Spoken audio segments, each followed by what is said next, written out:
Hello, everyone. Welcome to another Thursday night forum. Hey, we remember back last Thursday? It was Tony. Tony was hosting, so I had to come back in to bring a little bit of decorum and order to things. But anyway, welcome to Arsenal Fan Circle. Pull up a chair. You're all welcome here. Usual faces here: Alonso, Stan, Gary. Welcome, and Tony may join us. And we have a pretty face far right sporting a Leeds jersey. Mr. Tom, welcome. Greetings, hello Arsenal fans. Hello. Hello. Right. Yes, go ahead, Tom. Did you know that Mohamed Salah's hat-trick on Tuesday night was scored 5 seconds faster than it would take you to listen to Elton John's Tiny Dancer? You know I did not know that, right? Well, now you do. But was it one of the quickest hat tricks? It What was. I heard? Okay. Yeah. All right. We're going to get into talking about Bodo. Arsenal win their third game in the Europa League, and it's very important to finish the group in first place, and we can do that if we beat PSV next Thursday, I believe it is, and then we'll get into the Leeds preview. Mr. Tom has probably done some research. He's going to tell us how Leeds can beat Arsenal, right, Mr. Tom? By whooping your ass. Yeah. All right, but listen, we'll start off with Stan. We'll go counterclockwise this time. Stan, let me know your thoughts on today's game. Bodo, 1-0 Arsenal. Well, it was a fantastic result because, as you say, that's 3 wins in 3 now, and we want to finish top of the group. But as an actual match, I thought it was a bit boring, to be honest. So much so that I think I fell asleep for the last 10 minutes or so, nodded off on the couch. But job done. I would say I did notice a lot of misplaced passes. I don't know whether that's a case of the artificial pitch, but I mean, when I was a kid, we used to play football on gravel. So, but I just thought it was a bit of a boring game. Glad for Saka to get another game in consecutive matches. And I'll probably leave you guys to fill in the blanks because, as I say, I wasn't paying a lot of attention to it. I was getting easily distracted. Yeah, indeed. And I just saw the highlights as well really quickly. So, Gary, you may have seen the full. Yeah, I just need to know Arsenal won 1-0, and that was, I saw the goal. And listen, the goal that Arsenal scored, that's the kind of goal you get when things are going your way. You're going to get the rub of the green, right, Gary? For sure, yeah. The fact that was the only goal that went in is crazy. And I'd like to say hello to everybody. I see Arsenal Misfit, Biggs Gunner, Thunder Road, Indeed. in the house, Don Juan, Steve Denham. Welcome to the show. Yeah, no, it was, as Stan said, boring. It was terrible. It was terrible, and we can complain about the pitch, and that's why you're playing basically on concrete, and that's why the play looked that way. But Bodo, that's their home field, right? Yeah. They look like they didn't look comfortable on it either. I mean, it's one thing to say we look bad on it, but they looked worse. They have a good record there, Gary. They looked worse. If that was their home field, and as many shots as they took in the second half, we would have lost that match. They had more than enough opportunities to take a lead in that Gary, second half. Were you cursing earlier on Ryan's watch along? I didn't use any bad words, but like I kind of stopped short of saying the entire word. I kind of let your imagination flow, and then that's kind of where they went. So I didn't use any bad words. I might have started with what looked like a bad word, but I didn't finish it. Do you mind repeating it, Gary? What? Do you mind repeating it? No. Do you remember repeating it? No, I'm not going to repeat it. But no, the game, and also I was disappointed because, all right, I'm going to get to see Vieira and Erdegaard start next to each other. So obviously I'm thinking we're going to dominate. We're going to have it. So many our attacks is going to look so crisp and clean, and Saka's playing, so now you've got Nelson and Nketiah playing up top. So they're playing with proper players behind them and around them, so they're going to play better, right? No, Nketiah didn't look good. Nelson, I know he's coming off an injury, but his chances are going to be slim and far between for him to showcase what he can do. Yep. So it can't be the field is a problem. It can't be, I haven't played in a while, but they didn't look like they were trying to secure minutes in the Premier League. I mean, Zombie, same thing. He needed to look like Zombie looked like he was doing the same thing. So I got some music going in my ear right now. I don't know what it is, but so yeah, I don't know what that is. Somebody telling you to curse. They're singing curse words in your ear. No, so like I said, the match was terrible in that sense. The 3 points that we got is really good compared to what PSV did when they played them. Right, they drew. So as many have said, that home field advantage is they don't lose there, I guess, that often. We did get a win from there. They must have drawn in Eindhoven because Bodo had won 14 European games. No, they drew. I looked at it and I thought they drew 1-1. Probably in Eindhoven. Probably away from home. At Bodo. I don't know. The commentator said something like Bodo had won 14 European games up until this point. Okay, so, I thought I checked that to be sure, because I was like you said, if I'm right, do tell me I'm right. I like to hear that once in a while. No, I'll go. It's the first match, right? It was in on. Oh yeah, it was in PSV. So it was in PSV. Sorry, my bad. But yeah. All right. PSV are flying high. Yep. Yes, definitely. We'll have more time to get into this. We'll have a second. Yeah, I don't. I'm not looking forward to those matches. If you recall any other points, I want to go to Mr. Tom next, counterclockwise here. Mr. Tom, some of us remember Luton Town. They had an artificial pitch back in the old First Division. It wasn't easy for Arsenal to go there. Was that before or after Millwall tore it up? I don't know. You might know a bit more about the history of it, but was Millwall Luton a thing, Stan? Sorry, what's Millwall Luton? Yeah. Oh yeah. Everyone in Millwall is a thing. Yeah, it's ripping all the chairs out and that, wasn't it? After a game, famously in the mid-80s. Mid-80s. Okay. I remember that Luton Town team. They would go on to win the League Cup, Mr. Tom. Beating Arsenal 3-2. But they did. They had a pretty decent home record with that artificial pitch, Mr. Tom. Interestingly, your very own Thierry Henry had it in his contract that he wouldn't play on any MLS pitch that wasn't grass. Oh, really? Interesting. Yeah. So it does take a little bit of getting used to playing on the artificial turf, right? The risk of injury is greater, allegedly. Yeah. On artificial turf. Yeah, because here in the States, we use artificial turf a lot, and there were some pretty bad injuries with the knees and with turf toe. So that's a warranted statement that injuries can happen on artificial turf. Yeah. So, Alonso, listen, it wasn't a great game, but the biggest takeaway from this is that Arsenal come away with the 3 points, and hopefully no injuries coming from this as well, Alonso. We can move on to the next game, you know what I mean? Yeah.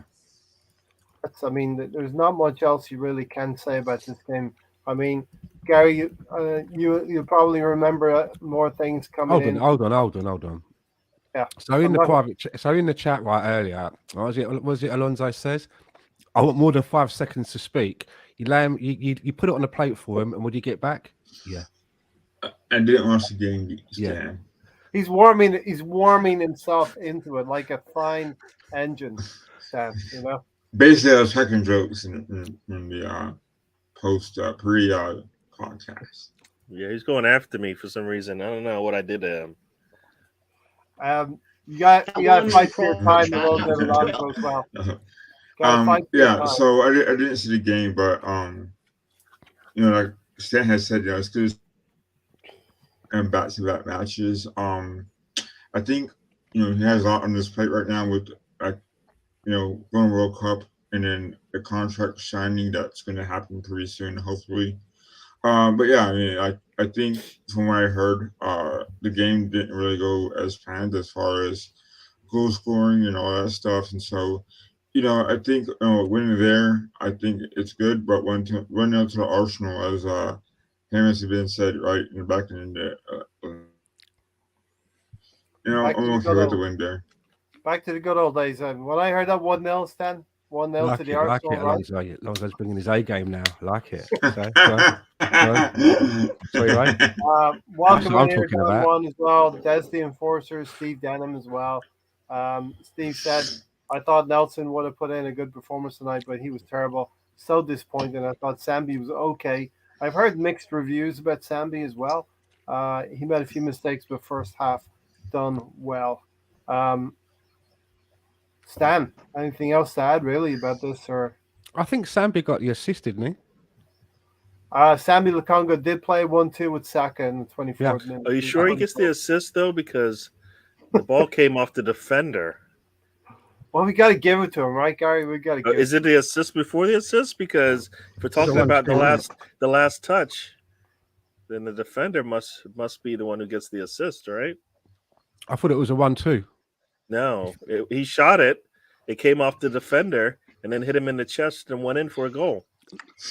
According I see to what you're saying. livescores.com, there was no credited assist. So what Gary and LiveScore are in sync. Okay. All right, Gary, You have to give Sambi no, credit. You have to put both could be Sambi. wrong. You have to give Sambi credit though for starting that move. Then let's put it that way. No. Yeah, definitely he gets that. I don't think he had personally a really good match. Not if he's backing up Partey. If he's, you know what I mean? If he's backing up Partey, and this was a match to show kind of some things that he's learned from sitting behind him, I don't think he did a good job today. Mm-hmm. That's kind of where I'm going to go with that because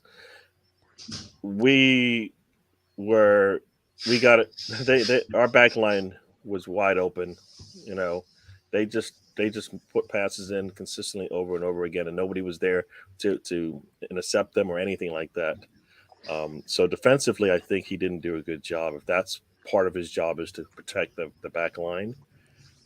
It took him about 9 minutes to decide, you know what, maybe I should split these two defenders in front of me instead of trying to just go backwards and to the sides with it.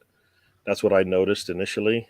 Then he splits them, and then you can see, well, now we can start to attack like, you've seen Partey do once in a while. So I kind of felt like he's still learning that position if that's going to be his position in the long term. I personally don't think he had a good match. He was clean, but in that role that I think he's supposed to have, it didn't look good. Like it's not something where I feel we'll be comfortable putting him in that situation if we have to, because Partey's out for an extended amount of time. We have a couple of areas on the pitch that we all know.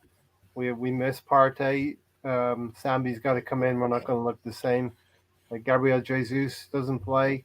Eddie Nketiah is going to come in. Sorry, Mr. Tom, and just doesn't look the same when you switch out from Gabriel Jesus to Eddie. I think we have to be in a position where we should be in the Champions League next year, and we have to sleepwalk through some dead rubber games. And we definitely sleepwalked through this game. We had a little bit of luck from the highlights I was looking at. The first 15, 20 minutes of the second half, they had some very, very good chances. And Matt Turner had to make a save or two as well. They did cut through us very easily. But you take your luck, you go with it. Bukayo Saka getting the goal, albeit off of his own face in a rebound. And we get out of there at a difficult fixture, a difficult location, let's say. And it's about half an hour away from like the Arctic Circle. So, I mean, I take my hat off to him. I mean, it must have been absolutely fucking taters. up there. Cold. No way you'd have me running around in a pair of shorts up there. No way. You'd have the gloves on, right? Long johns. Don Juan has said, long Johns. Don Juan has said, currently Milan, Juventus, Atletico Madrid, Barcelona, Ajax are all scheduled to drop into the Europa League. And the important thing is we will not meet them in the round of 32 if we do top this group. So is that how it works, does it? Can you explain that to me? Because I'm always a little bit unsure about that. If Tom, you want to explain it? Yeah, basically, the teams that finish third into the Champions League obviously drop into Europa League, as you are probably aware. So the team that finishes third in the group, in each group? Yeah, like how it generally historically has been for about the last 15 years or whatever it is. But to accommodate the extra teams going in. Is that big? Because I don't know. So, no. For the last 15 years, I'm like, all right, fucking hell. I wasn't paying attention. No, that's how long they've been doing it, isn't it? God, I don't know. It's not a new thing, Stan. It's not a new thing. 15 years, fucking hell. Where have I been? Hang on, the last time Leeds were in Europe, you dropped into UEFA Cup when you were finalists. And we were semi-finalists. Okay.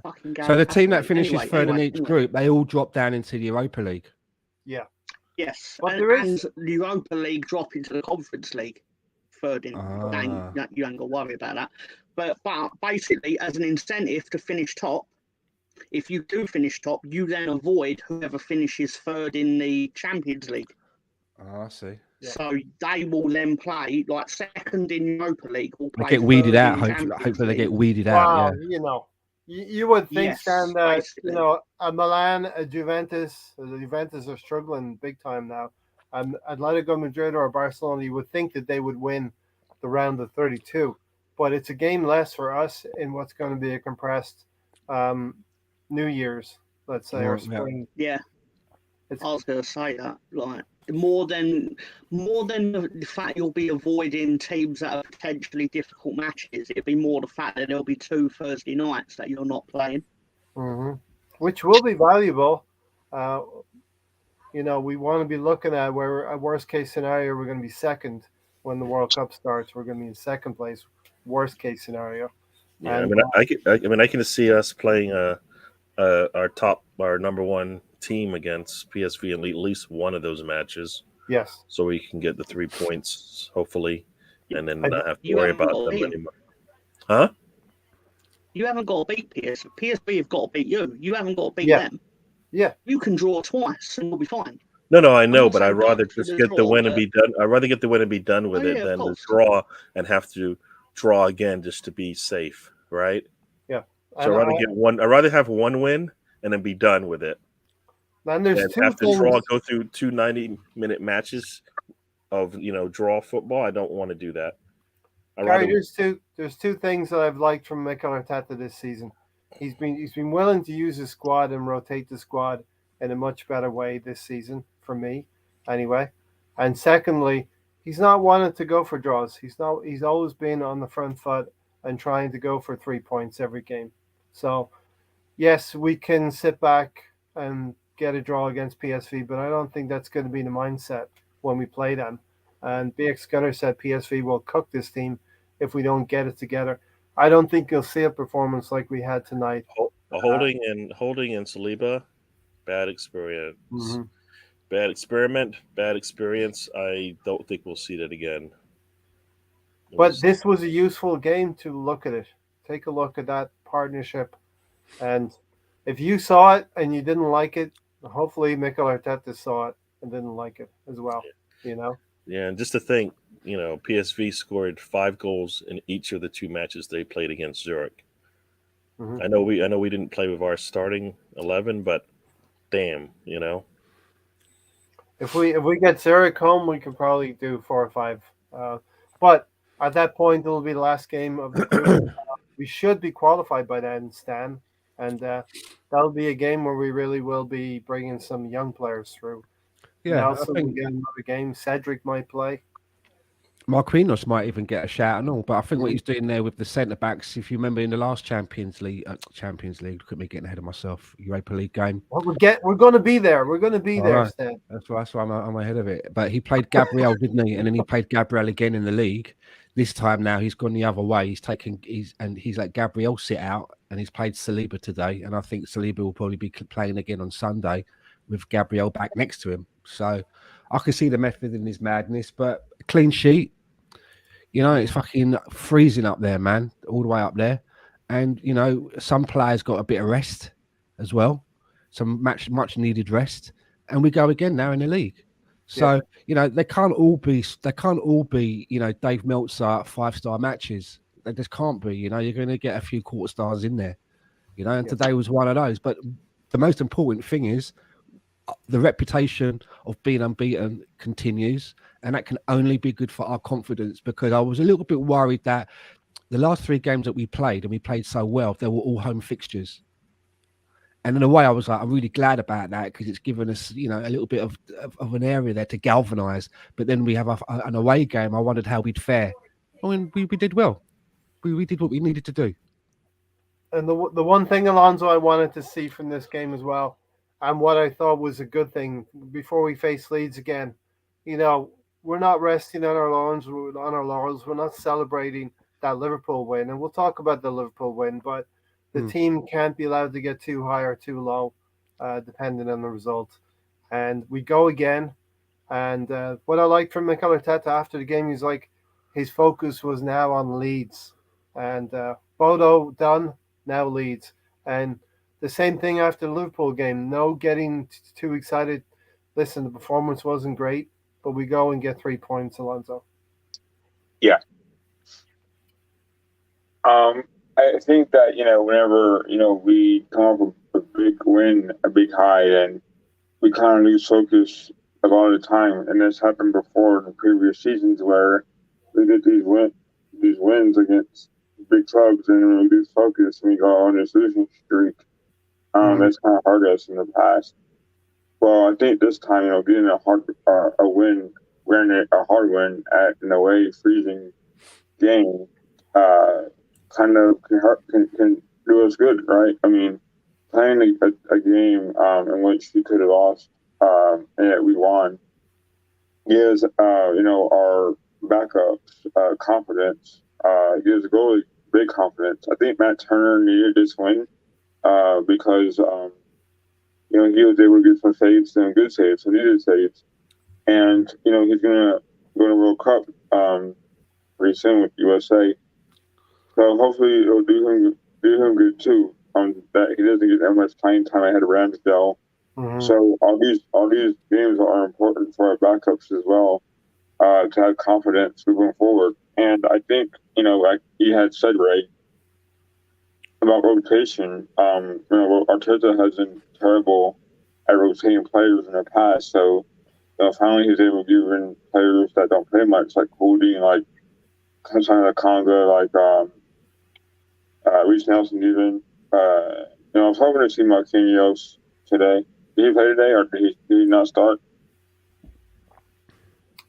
He may have been on subs bench. Gary Marquinhos. Yeah, he came on late. He was a late sub. He came in late.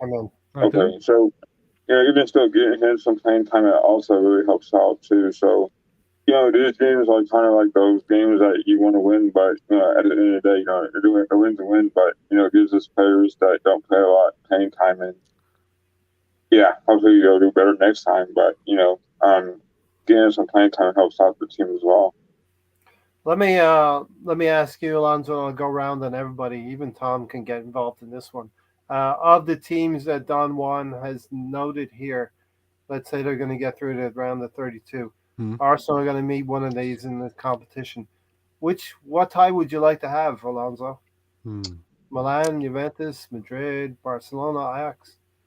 I'd rather have a tie, or one that you would be excited for. You know what I mean? I'd rather have Milan.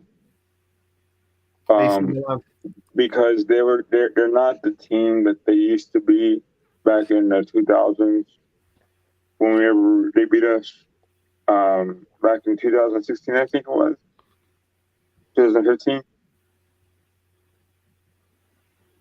Yeah.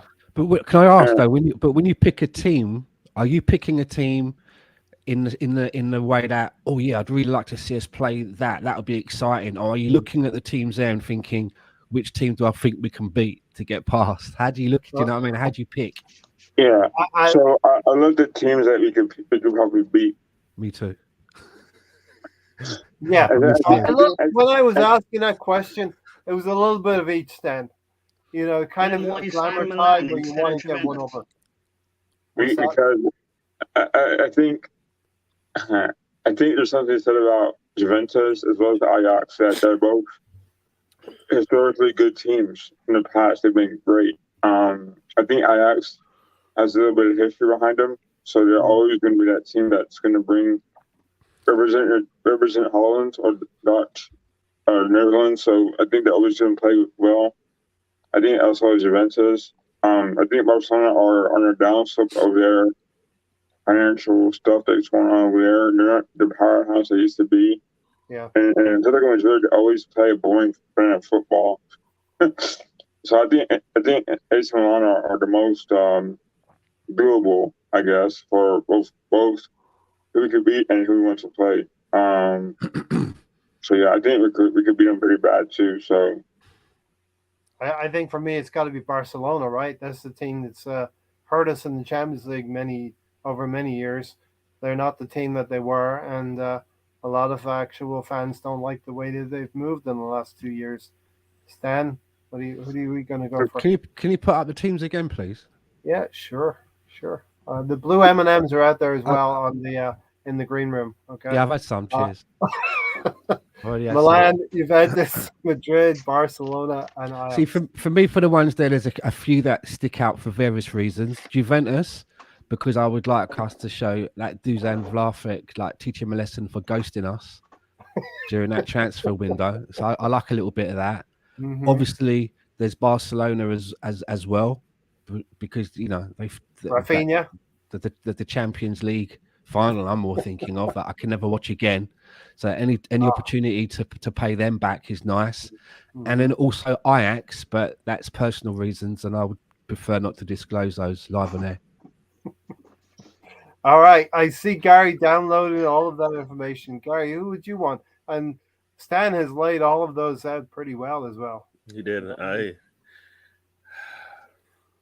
guess the Milan and Juventus look like they're struggling to me more than So, I want to kick somebody as a when they're down. You want to Juventus look like they're down, so why not just continue on with it, right? It's always good to put someone when they're down, man. It's Gary's got that misery. Gary's got that sporting. I don't think I want to play Barcelona, right? I mean, it's not like they don't have a world-class striker. And Atletico Madrid, right winger, their defense is going to probably show up when we play them. So Juventus probably looks, and to Stan's point, when Saliba basically, makes Dusan realize, you know what, you probably should have come here. Mm-hmm. Right? He gets nothing. I just worked something out about you, Gary. You're the guy that if you ran over a badger or a deer, you're not the sort of guy that would get out, wrap it up in your parka, put it in the back seat, and take it to the vet. You'd go to the boot, get out your jack, and just put it out of its misery. Well, it's probably more of it was a Spurs supporting badger or something like that. You know what I mean? You're going to say I just drive away. In sporting terms, Gary wants to pour it on, don't you, Gary? In sporting terms. Oh, yeah. Nothing wrong with that. I want to do that to Barcelona and Rafinha, Mr. Tom. Oh, I've got some things to say about this question. Right. Do you ever think Barcelona, like you taught the biggest theme I got from everything you said, revenge, right? Various aspects of revenge, right? So, do you think Barcelona ever sit there and think, God, that fucking Arsenal with Jack Wilshere in 2011 or whenever it was, like, they beat us once and they made us look shit. If we'd have beaten them in the Champions League, they might be thinking that way. No, but in the first leg, when you did beat them. I mean, then Messi turned it on in the second leg, and it was fine. But just wondered if they ever sit there and think, "Oh, that fucking Arsenal." No, I don't think they worry Or is about it us. like how we think about Huddersfield? We worry about them. They should right? love us. We gave them. They got Thierry Henry from us, man. Do you know what I mean? That's You know what I'm saying? I don't think they love you as much as Bayern love you. That's Yeah. Fabregas. Overmars went Exactly. there. Yeah, Leb. they've done well out of Didn't us, man. he go there? Song, Leb. Holeb, Song. Right. I mean, you could near enough name an 11, can't you? Could have started with Song. He was the best one. Song was. Don Juan, I actually don't mind playing any of them. I actually want to play Barca. I'll agree with that one. Des said, Right. do you think Okay. we will go after Gakpo in January? I don't think we'll go after Gakpo. I don't think he's coming to us based right now anyway. So I've heard that Maybe. Leeds have agreed personal terms and are thrashing out a fee, but who knows? This could be clickbait, right? But I just read that today. No, no. With his form, he ain't looking at us anymore. yeah, It's going to be Champions League. yeah, we can't offer him that right now. So You will next year. Do we think in people- January? In January, we can't offer him that. Do we think he can make the step up to the Premier League? Tom, you're I think he's better than. Is he a forward? Yes, he's a forward. He's better than Kedia, so yes. Right. Okay. Mr. Tom, you were going to say something? Yeah, I found it Alonso's comment about Milan interesting. He was saying like they're a team on the way down, but they won the league. Was it last season? Yeah. They won the league.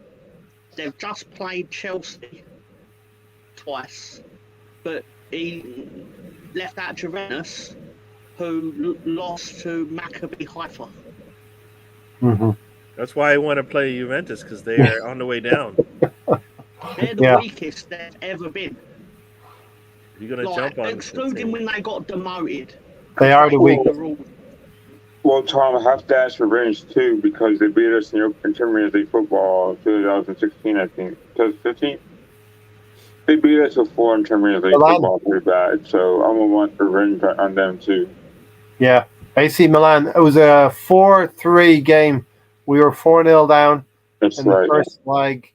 Horrendous game in the first leg, and we almost pulled it back. Arsenal Misfit, Steven said, I want Barca for some payback. Mm. Ajax for me, Des said. And one thing is for sure is that the competition is fierce, and that's exciting. And, listen, we're not getting ahead of ourselves, but we should be in the draw in the springtime. And we're going to face one of these teams eventually. Ajax are not good. Easy money, said Thunder Road. 00 slices here. No one Good evening, mentioned- gentlemen. Noah mentioned that you robbed Barcelona of 30 million for Emmanuel Petit and Mark Overmars one summer. Yeah. It was impressive. I wonder- Impressive I wonder what business on they- your part. Yeah. Back then it was good, but now it looks like bad business. 30 million for two good players. Ajax, Juve, Milan look ripe. Stan is well known as They Bulldog. won and no that's- Champions League. Well, They won Tom, no Champions League with Overmars. That's what they Barca. aimed for. Yeah. That's what Barca they aimed don't for, and they deserve- didn't get it. I was really disappointed when we sold over Mars. I thought we should have. Wasn't there worries about his knee His knee. or something Yeah. like that? But Yeah. I was living in Spain, right? And I used to go to Malaga now and again, and I see Malaga, Barcelona at Malaga, and his knee looked fine. He was rolling up and down like no one's business. Yep, definitely. Okay, so Gary, any final points on Bodo? I mean, I looked at the map of Norway. I expected it to be closer to Denmark, Bodo, but I had to go all the way up the coastline. Norway's a pretty long country, and it stretches all the way up the Arctic Sea, right, or the North Sea. And yeah, it was pretty close to the Arctic Circle. As Stan said, probably very cold there. Yeah, no, I mean the game. Like I said, we got the win. We got 3 points, so that's good. But in general, I think it was poor. So The good thing is rotation. Listen, Rob Holding played, but Gabriel was rested. You We know, could and put together a first 11 of players. That I think the only position that we've not sold to them is a goalkeeper. I Yeah, forgot about yeah. Van Bronckhorst. yeah. Bellerin. Silvino, forgot about that as well. You're right, Stan. I mean, We're like Barcelona's feeder club. that's like a podcast all of itself right there. Overmars, Leb. Leeds fans chanting, "Come on, you whites!" makes me feel uncomfortable. Are you getting some grief, Tom? 8 degrees in Bodo tonight. I saw a Leeds fan wearing an Arsenal kit the other day. Blasphemy. Mr. Tom. Can you prove he was a Leeds fan? Down I one. thought he was an Arsenal fan. Alonso, any final thoughts on the Europa League before we get into Leeds next? I did not watch the game. Would catch me dead wearing an Arsenal shirt. Sorry, guys. Before we talk about Leeds, I just wondered if anyone has any news, because I've been looking but not found any, regarding the investigation into Gabriel and Jordan Henderson. Yeah. Nothing has come out of that investigation yet. I assume, and I expect it to take a little while yet. Take a long time. Why? They probably want to Push it under the rug? They were Let saying everything- they yeah. did a couple of days, right? Well, no, Well, I'm just wondering if it was. right? I don't think they really want to know the right. They don't really want to know the answer. I agree with you, Gary. It's pretty sad. Yeah. You know, whatever happened. I mean, we all want to hear the truth. Whatever Yeah. happened, and Because I would imagine if there was nothing to tell, they would have told us that, so we can move on. I wonder. I know that they're speaking to other players as well, not just those two players. They're speaking to other players that were in the vicinity for whatever is that they're supposed to have heard. Mhm. Something was apparently said, right? That's what this is about. Something was said. Yeah, and I did wonder why the referee went over to the two managers, and you can see from the facial expressions, Arteta was listening. expression. Arteta was listening intently while Klopp was kind of dismissive. No, he was a bit A like. little bit dismissive of what he was hearing. I thought he was surprised. He was surprised. I would be surprised because it's Hendo, right? I just never thought, I always thought of him as The captain, the leader, right? So, yeah, so it is. It's the same thing when people talk about Partey and stuff like that. I just don't see that in him. But obviously, there's right now some smoke, but we don't know if there's fire yet. So, Yeah, Don Juan find says out. Liverpool Brazil boys will snitch. I don't know if they will. I think it's very sad, but they might close ranks. It's very sad to think that. Who knows? Hopefully, they do. Everyone tells the truth, and whatever happens does come to light. Had happened. Fabregas and Vermaelen also played for us. Vermaelen. Jesus, another one. We're getting substitutes now. Substitutes now, yeah. Subs. I was just thinking that. This is one of those times where I wish hockey rules were in play because then they would just fight. LOL. Post World Cup release, FA Cup don't want this to potentially affect the English locker room. And the longer it goes on, the more the worse it is, right? The more people are going to talk about it, the more you're going to get. At some point, someone's just going to do their own lip reading. People can lip read, right? At some point, someone's going to do that and just put it out. Yeah, exactly. BX Skinner, how good would that be? Players start batting the shot out of each other. Fantastic. That is an aspect of hockey, and it's not a bad aspect of it as well. Okay, let's move on. Gary, the Hunt for Red October. Listen, I'm kind of happy I dubbed this month the Hunt for Red October. It started with London is Red. You were there for the game. You enjoyed that one immensely. 3-1 win against that team. Yep. Right? Yes. We were able to continue that with a win against... Gary, did you buy a program as a memento? Top man. Got to get a program, right? See what he bought. He's got it. Yeah, I got it. There we go. Good man. North London Derby. That is a nice memento, Gary. And for my visit to Elland Road, I did get a program Did there you too. get a pie? I did get a pie. Actually, I did. I did. And a kebab too. So, Gary, Yes, sir. so my friend of mine went to the same game against that team, and he brought me back a program too. I just haven't gotten it yet. Cool. Yeah. Yeah, so we continue with a 3-0 win against Bodo. Good one for Fabio Vieira in particular. Eddie and Kedia scoring. Teabag. And 3-2 win against Liverpool. We'll get into Liverpool a little bit later. But it needs to continue. Sorry, Mr. Tom. Needs to continue at Elland Road on Sunday. Doesn't need to. I mean, need to. I mean, like you did, like the way you just put out, like, oh, we just need to step on your throat a bit. It's no, you don't need to. You could literally lose to us twice and still get in the top 4. All right. that is We need not. the points. I don't even need like the that. Sounds points, negative to me. Anybody on here feel like that sounds like a negative thought? We're not We thinking could just 4. lose to them twice. What? So, I mean- Mr. Tom, has Leeds got any got any injuries or suspensions in your team? Because I don't really follow your team. So what's the state of play of your squad at the moment? I'm glad you asked, Stanley. Glad you asked. Right, here we go. Tactics Right, do it like we rehearsed. Remember how we rehearsed this bit? Go on. Yeah. So, how did we rehearse it? So, Remember? yeah. So we've got Sinistera is back from his suspension. Why did he get suspended? Because he dared to stand in the way of an Aston Villa free kick. That's a yellow card offence, which is unfortunate if you're already in possession of a yellow card. Oh. But it was okay for Leon Bailey to do the same thing 30 seconds earlier, but let's not get onto that. Yeah, so he's back. He's probably our best player. He's back, and hopefully he can put a hurt into you. So, What's his name again?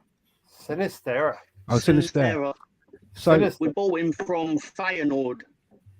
okay, yeah, I remember him now. So since you've now got rid of what was probably arguably your best player, Rafinha, has there been a big drop off? And is this Sinistera? Is that the position that he takes up now? Is that his place? Yeah, basically he's slotted into that spot. And how's he started? How's he looking compared to what you had? He scored in every game he played up until we got sent off. So, Tom, how would you characterize your season so far? You came out of the blocks really well in August with Rodrigo scoring 4 goals in quick fashion, right? Then he got injured. Can you chart your success or lack of results through Rodrigo's fitness and being he got out injured, of didn't he? Yeah. I think it's just a combination of us deep down we're a mid-table team, realistically. A few things that in 50-50 situations you need to go away, never went our way. Like dropping a key penalty against Brentford and then not getting a penalty for a similar reason that Brentford got a penalty and then getting sent off because of it. Are you saying you could have beaten Brentford otherwise? I think based on the fact that literally 4 months before it, we did beat Brentford, doesn't make it unfair of me to say that, yeah, we could have beat Brentford. But it went away and got away from us. That the fact they beat us, like I'm not disputing the fact they beat us. I'm just saying that incidents within that game led to us getting backed. But yeah, shit happens in football, doesn't it? Can I ask a question, Mr. Tom? Now that you've got a manager after Bielsa, who was a big fan favourite, what has changed? How is the team playing now? Any different to what it was under Bielsa? Is there more emphasis on certain parts of the game? I think we are defensively more responsible, but at the same time, it looks more boring because you had to sacrifice excitement for not letting in 6 goals a game, essentially. Yeah. I mean, it's the only way I can really put it. But which is great when we beat Chelsea 3-0. It's like I could have called Jesse Marsh raiding my fridge and I'd have made him a sandwich, sort of thing. But when that doesn't go your way, and then you're losing 2-0 or 5-2 at Brentford, let's say, then it doesn't look so shit hot. Yeah. But I'm sure do you would you say feel the same better for thing the about change Arsenal then? performances. Do you feel better now for the change? Now that are you used to it now? Do you think that looking at it now, the way that you are, sounds like you're more defensively secure? Do you think that's it's going to be better for you, as in places in the league where you'll finish? It's difficult in the sense that I think long term, it's easy for me to say yeah, like common sense would say yeah, that is the case. But at the same time, I could sit here and go, yeah, but if Bielsa didn't have 10 players injured, his tactics would have worked a lot better. So, but they were injured. So can I ask you then? Do you still think then that when Bielsa was fired, was you in a camp where you felt that he still needed more time, or was you like, yeah, there needs to be a change? I think it's easy for me to say yes or no, and I don't think they should have sacked him. But I can understand from the perspective of the person whose money is on the line why you would think because I can't justify saying that a man that won 4 games out of 25 should get fired or not. I mean, like Sean Dyche got sacked for similar. And like people go, oh, Sean Dyche shouldn't have got sacked, but he won like 3 games out of 30. How many years was Bielsa the manager there for again? 2, 3. We hired him in 2018, so it was year 4. He never goes that far with anyone, so it was due to come off the rails really. I think the thing you got to keep in mind with or what I've always said is I'm not anti Jesse Marsh, but I was pro Bielsa. Mm-hmm. So I was like, I felt Bielsa would have turned.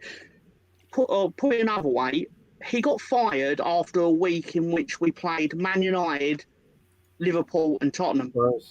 Yeah. And then Jesse Marsh came in and played Leicester, Villa, and Norwich. Yeah, I feel like the reason why it looks like that is because they're not going to bring in a manager to go through that stretch of matches if they were planning to let him go anyways. So I have a feeling that plan was in effect long before he played those 3 matches in a row, and it just basically was the timing was just right to bring him in after that, because you don't want bringing your new manager to play 3 of the top teams in the league. It just doesn't make any sense if you're talking about a change for the good, right?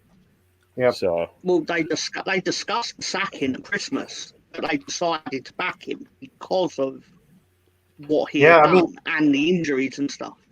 Unfortunately, you got to a point where you were losing games to big teams and losing them by more than 1 or 2 goals, and it became untenable at that point in time. Right, and even that first game in a month.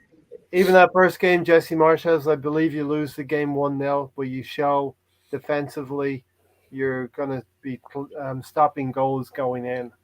And from there on, Jesse Marsh and Leeds picked up results that you needed to stay in the Premier League. And you think that Bielsa could have turned it around. No, sorry, who knows? Yeah. You feel that Bielsa could have turned it around, but we don't know. Go ahead. I feel he could have, but at the same time, I can never say it's the wrong decision because ultimately the man they brought in to replace him did the job they brought him in to do. Yeah, I mean, it's like Arsenal fans who feel maybe it was time for Arteta to go after he loses that Europa League semi-final. But it didn't happen. We would have been a step backwards getting another manager in, and things moved on, and we are where we are now. I think it's a different situation, though. Talking about a manager starting his career and all of that with Arteta, as opposed to Bielsa, who had been there with them. And as Tom said, it doesn't really stick there longer than 3-4 years anyway. So if you knew that and He got you to, some people they get you to where you want to go, but then you might need somebody else to take the reins and continue and can get you to the next spot. I think the other thing as well, Gary, Leeds were playing under Bielsa in such a way that other Premier League teams were able to game plan. They'd seen Leeds do well, and they were able to game plan against them. And Bielsa didn't want to or wasn't able to. Maybe Tom can tell us to adapt to that change in football philosophy. I think what it comes down to is we basically played football like children, in the sense that when the children was he like Kevin Keegan in America? Was he like Kevin Keegan as a manager? You're trained to basically play man-to-man marking, and you stick to your man, and basically, but adult football, elite football, is a zonal marking system. Whereas Bielsa was like, no, we're all going to pick a player, and you stick to him like glue. Which it worked a treat in the championship because our individuals were fitter and better than everyone in the championship. Amazing, great. Yeah. But you go try and man-mark Mohamed Salah at the peak of his house. It got embarrassing. Yeah, exactly. Mr. Tom, your best result this season so far was probably the Chelsea game, right? Beating them 3-0.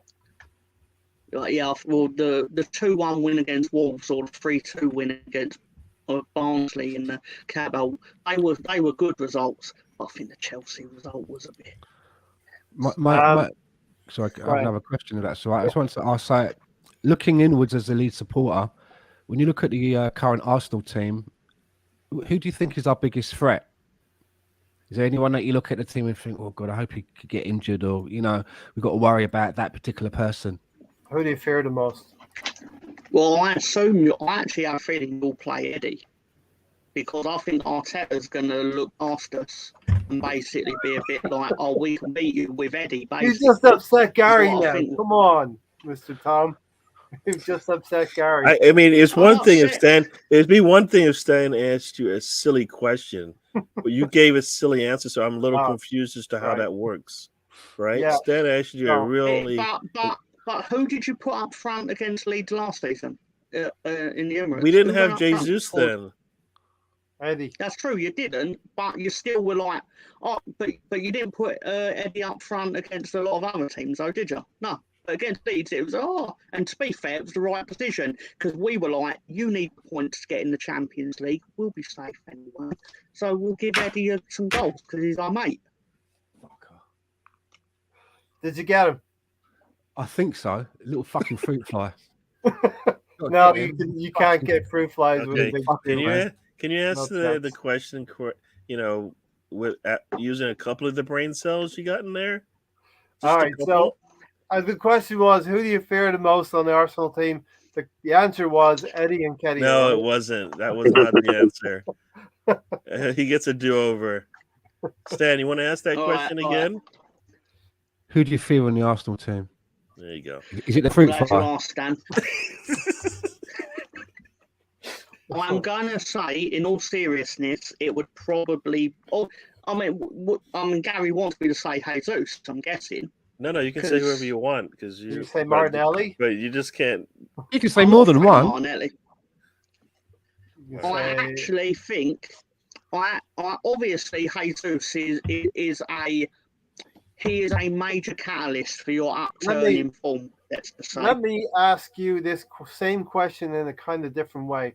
Who's your worst defender?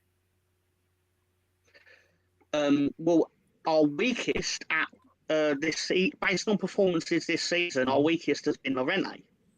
But then 2 years ago, he was our strongest. That's how football works. And he's a central defender. Does he play right or left? Yeah, because I think he's a left-footed central defender, right? Okay, so Bielsa loved playing. He's going to face probably Saka, right? And Saka scored 3 goals in the last 2 games. But the thing you've also got to keep in mind is, if Junior Firpo isn't fit enough to play, we will probably be playing Pascal. No, Gary, I'm not doing the whole I love Junior Firpo thing, even though I do. No, he's genuinely been iffy with his fitness. So we'll probably be playing Pascal Stoic out on the left. And right. Yeah. he's not a left back, but he's done a serviceable job at left back. Mhm. But naturally, that would be what I'd imagine teams would look to exploit. Okay, definitely. Let's get a couple of comments in here. Can you remember the name of the youngster we brought from Barcelona, who apparently was another Fabregas? We ended up selling him back to Barcelona. Was he a central defender?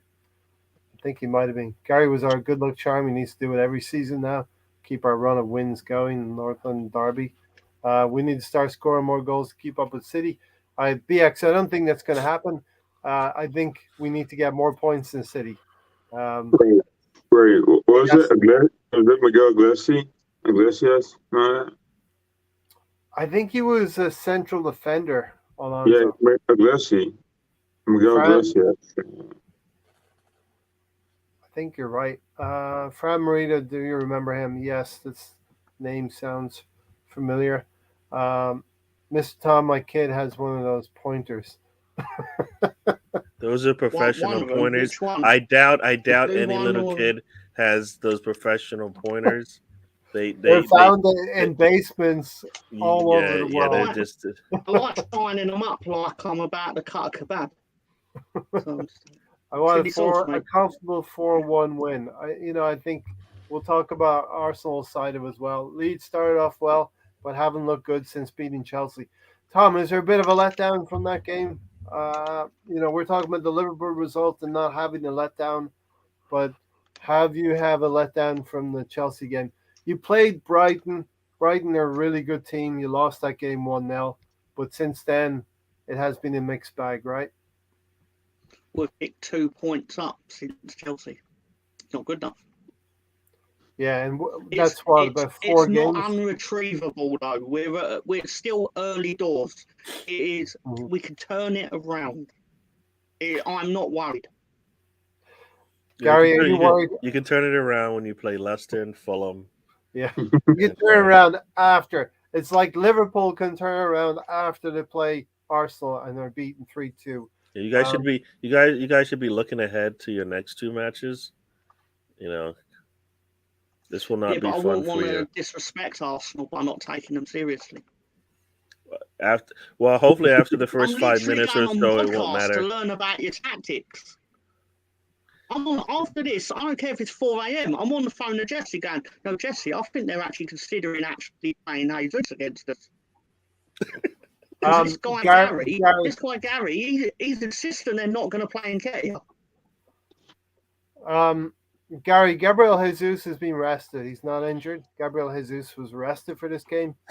He may be available for Sunday, but we do have to look at Arsenal in a league game, possibly playing without Gabriel Jesus. Maybe not on Sunday, but there's got to be a league game coming soon where Eddie gets to start.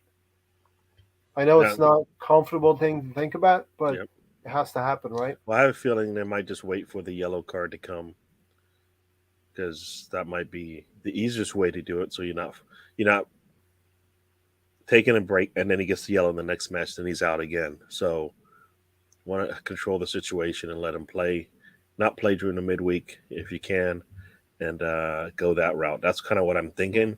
Like if he didn't have a yellow card situation, then I think you just rest him when you want, when you decide it's best.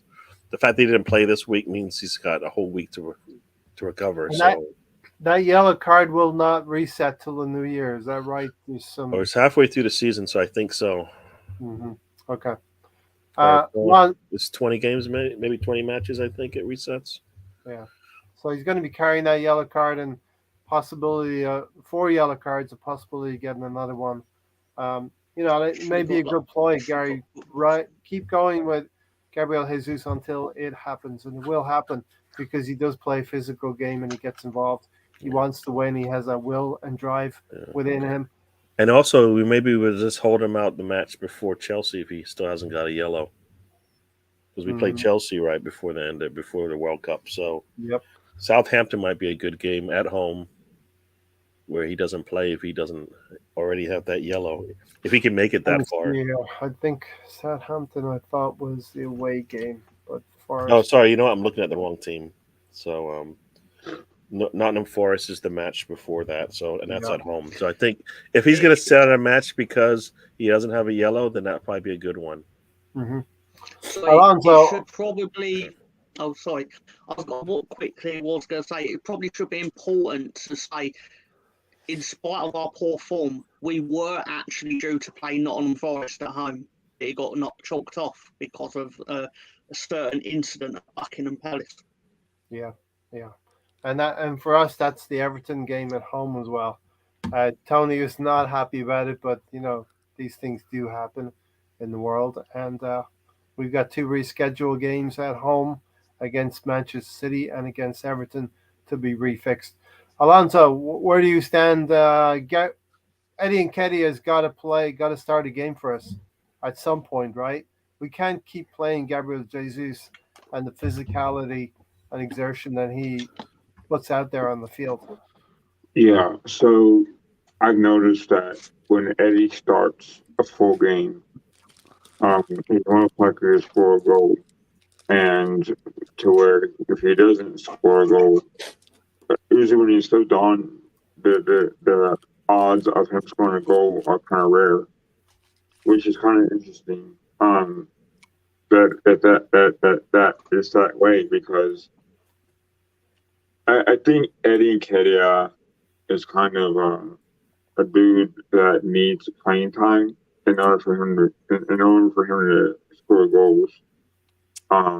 And I think his goal scoring record states that he scores goals when he starts early on during the game, so that gives him confidence, I guess. So when he starts, he has to learn how to score goals in the Premier League. He can do it in the Europa League, no problem. But I wonder why that is. And it's kind of, as a fan, you want to root for Eddie Nketiah. At least I do. Yeah. To make a difference on the pitch and score goals. But unfortunately, he lacks that confidence to score when he's so down for some reason. Yeah. And it's kind of unfortunate because he signed that contract this offseason and he decided to stay. Because I think he believes in what Arteta's trying to do. And I think he sees Gabriel Jesus as someone who's trying to take his spot, I guess, or has taken his spot and wants to regain that spot because he started last year. So, I mean, it's now or never for Eddie Nketiah. I think that he still needs to aim to score.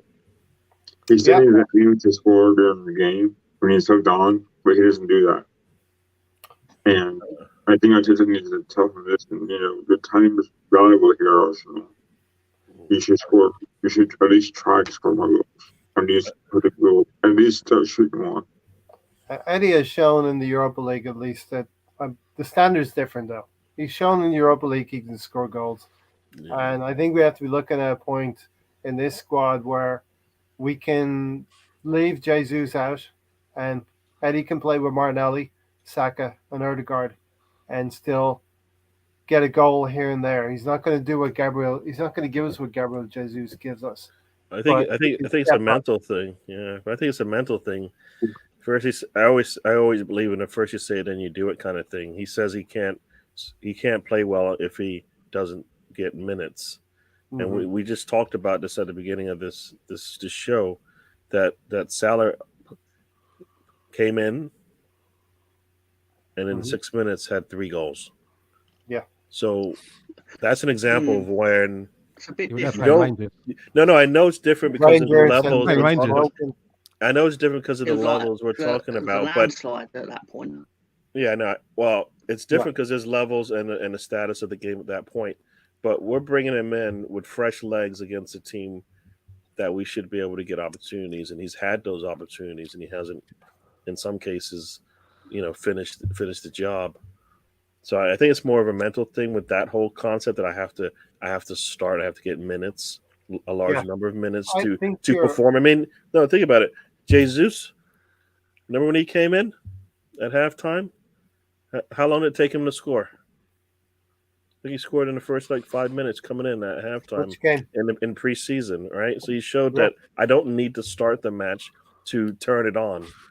I come prepared to do that when I take off my shirt and the manager says you're in next. Yeah, And I What think did Eddie you're do onto to you? something there, Gary. no, I want Eddie to be successful, but Yeah. he's holding himself back for silly reasons. I think you're onto something. I need 90 minutes to get a goal. No, you don't. You just need a ball in front of the goal. That's all you need. Yeah, I mean, Stan, Eddie said that he needs 90 minutes. He needs this constant run of games. Ian Wright never said that. Ian Wright would come on for 15 minutes and affect the game. Well, listen to this. I need minutes and this and that. It kind of sounds like Gabriel Jesus is a Ford Fiesta. Get in, switch it on, away you go. Whereas Eddie Nketiah is this big ass like Mercedes from the 1940s. You got to sit there, like in Goodfellas, when he's like, "What you do?" Is like, "I'm getting the engine warm." What do you getting the engine warm? Just go already. Do you know what I mean? But he says that he needs minutes. But we're playing Thursday to Sunday now, right? And it seems to me that he's getting his minutes every Thursday. Eddie seems to be starting. Yeah. Wait, so you saying He's Eddie starting, needs right? 15 minutes to warm up? Sounds I don't know. That's what Eddie's saying. That's what Eddie's saying, right? I know what you're saying, So- but he's getting his minutes. He's getting his minutes. He started today. He started the Europa League game as well, right? He probably start again next Thursday. So he's not starting every single game, but he's starting games, but he's just not scoring in many of them. So I mean, I don't know how long is this going to last? I mean, what's his stats now for the season? 2 goals, 1 assist. And how many appearances? We're at about 12 now. I think we won 11 out of 12. And he games. has not, even in the Premier League, even though he hasn't been starting, he hasn't been coming on in the 85th minute. He's been coming on. In some games, he has been. There was one game where we went into 5 minutes extra time, and I counted. He had like almost 35 minutes. That's almost a half. That's more half than not a half. Against Bournemouth, 20 minutes here and there. Yeah. And the thing is When is a half not a half? When it's a quarter. He's got the answer. And the thing is as well. I mean, he's playing at Arsenal. You know, all this like, well, I need there isn't time at Arsenal. There's things that we need to do. Do you know what I mean? We need it now. How many Time. seasons has he been at Arsenal? How much time do you want? You get 20 minutes. That's your time to shine. You got to make it happen. It's infuriating because you will see a stat where Does Balogun need time? If not, let's get Balogun. I don't need someone that I need time. I'm gonna make Gary happy. Gary's right. I need time. If he needs time, buy a fucking watch. You don't need to start games. You can come on with 15, 20 minutes and affect the game and get a goal. But his stats Emil Smith Rowe wasn't he? Emil Smith Rowe was making a nice He did little it in niche for like himself. three or four games in a row. He came in and subbed in and he scored. The And so stats for when I Eddie- see that, then I go, you know what? Nketiah was on the bench watching that. All 4 of those goals or 3 goals that Emil Smith Rowe scored, Nketiah was on the bench watching it. Yeah. Watching it, and he still thinks he needs minutes. Right? The It's like, stats what are you, will what are say, you though, talking Gary, about? The stats will say he's got great numbers when he starts games. His numbers aren't there. That is when he doesn't for start him. games. That's not. No. I can't. No. I agree with you, but that's what the stats. Yeah, but say. the stats, and that's why if he needs to play, then he can't play for Arsenal because you don't start every match, right? We showed that today. We played all of the 5 players that sat out except for Ramsdale, all came in. Yeah, and that is what I like from Arteta this month and this season. He's starting to rotate his squad. He's starting to use the players. Look, we have 9 games in this month. Minutes, isn't he? Matt Turner's getting minutes. Yeah, 9 games in this month, getting minutes. and it's absolutely needed to use 5 subs to rotate those players out. Stephen Denham said he wants to slap Leeds, really put a hurt on them. BX Gunner is right. We need to score more goals. We're creating chances, just need to be more clinical, ruthless. We can score more goals. Huh? Leedsism as well. Leedsism and I think it was racism. the right decision. Like he doesn't hang just on. want to slap. I've not seen Mr. Denham in the comment section when you're playing Everton going, I want to slap Everton. It's just I want to professionally beat them, take the 3 points and move on. I was Leeds. I want to slap them. I want to choke them a bit. Be a bit Maybe you guys are into that kind of stuff. I don't know. Cousins, bro. Teabag's making Hitman is most of his needed up minutes. front. Teabag's making the most of his minutes, Yeah. isn't he? Teabag. He's making the most of his minutes. Teabag's doing well. Taking a chance. So is who was the other one I was going to say? There's someone else. Marquinhos is even making the most of his minutes. He's put in a couple of goals, isn't he? Look, we're saying all of this, and now Eddie's going to score 2 on Sunday, right? First, he has to play. He may play. He may play on Sunday. He won't start on Sunday. He's not going to start. As he started today. He needs minutes to score, so he's not. And don't you think there's a case for maybe a slight concussion question against Gabriel Jesus on Sunday, that they're going to be cautious about it and bring Eddie in to start the game at least? No. Well, has Gabriel Jesus got a concussion problem? I didn't know that. We don't know, but he did take a knock against some. You're just making up some stuff. I didn't know that. If he's fit to go, I think you start him. Do you know what I mean? Why do we want to take a chance of not winning a game?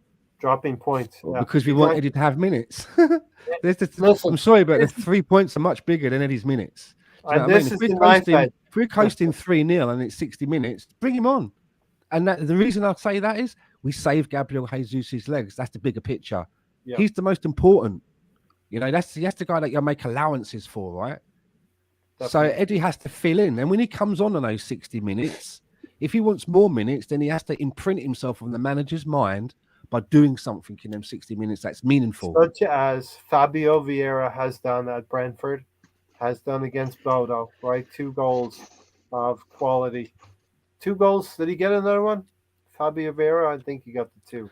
It's not like he's being meagerly reimbursed for his time.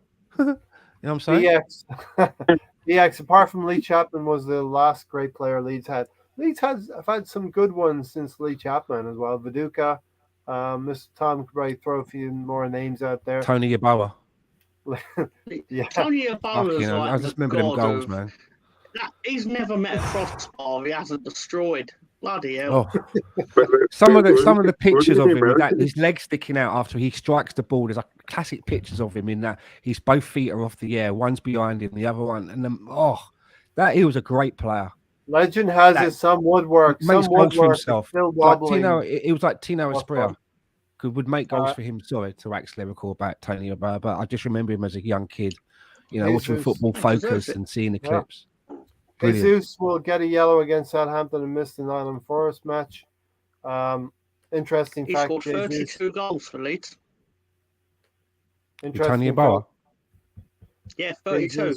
And I watched him in a compilation on YouTube once. It was nice. Don Juan said, interesting fact, Jesus got just 1 yellow card the whole of last season. First of all, he's playing for City. Second of all, he's playing for City, and they're going to keep the ball.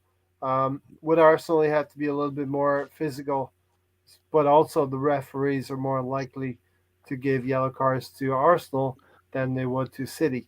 Wasn't leading the line either. He wasn't leading the line either, was he? They were playing with the false 9 set up. Different pressure on him. Yeah. And the referees hate Arsenal more, so he's going to get more cards at Arsenal because they fucking hate us. Yeah. Not sure the last part's true, but what I will say is your results hinge more on his performance than Man City's results hinged on his performance. Correct. So that pressure that comes with it, he's more likely to overcommit in situations, which would land him in the book if it doesn't go his way. We are in first place in the league because we have a quality striker who is playing really well this season in Gabriel Jesus, and he's contributing to us. We've had a good preseason, and we started into the season really well. Manchester City have not missed Gabriel Jesus, but if Gabriel someone Jesus said to you before, no, go on, sorry. No, Gabriel Jesus has given us an edge, something more on top of 5th place last season. Tom? What I would have asked is if say someone like in relation to the cards, it's not a criticism of him because ultimately it don't matter, but if someone said to you before the season started, would you take top 4, but knowing that Gabriel Jesus got 25 yellow cards, you wouldn't give a shit, would you? You'd just be like, well, it's a necessary evil to get you results. Yeah. So, And look, I would also similarly like Arsenal to win the league, even if Haaland scores 90 goals and comes second. Can I answer something here? Don One says, big difference, Dan. Eddie isn't getting the same service playing for the B side.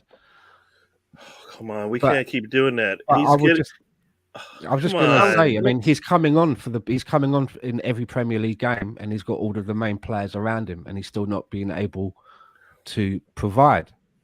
So I would say that that's not correct.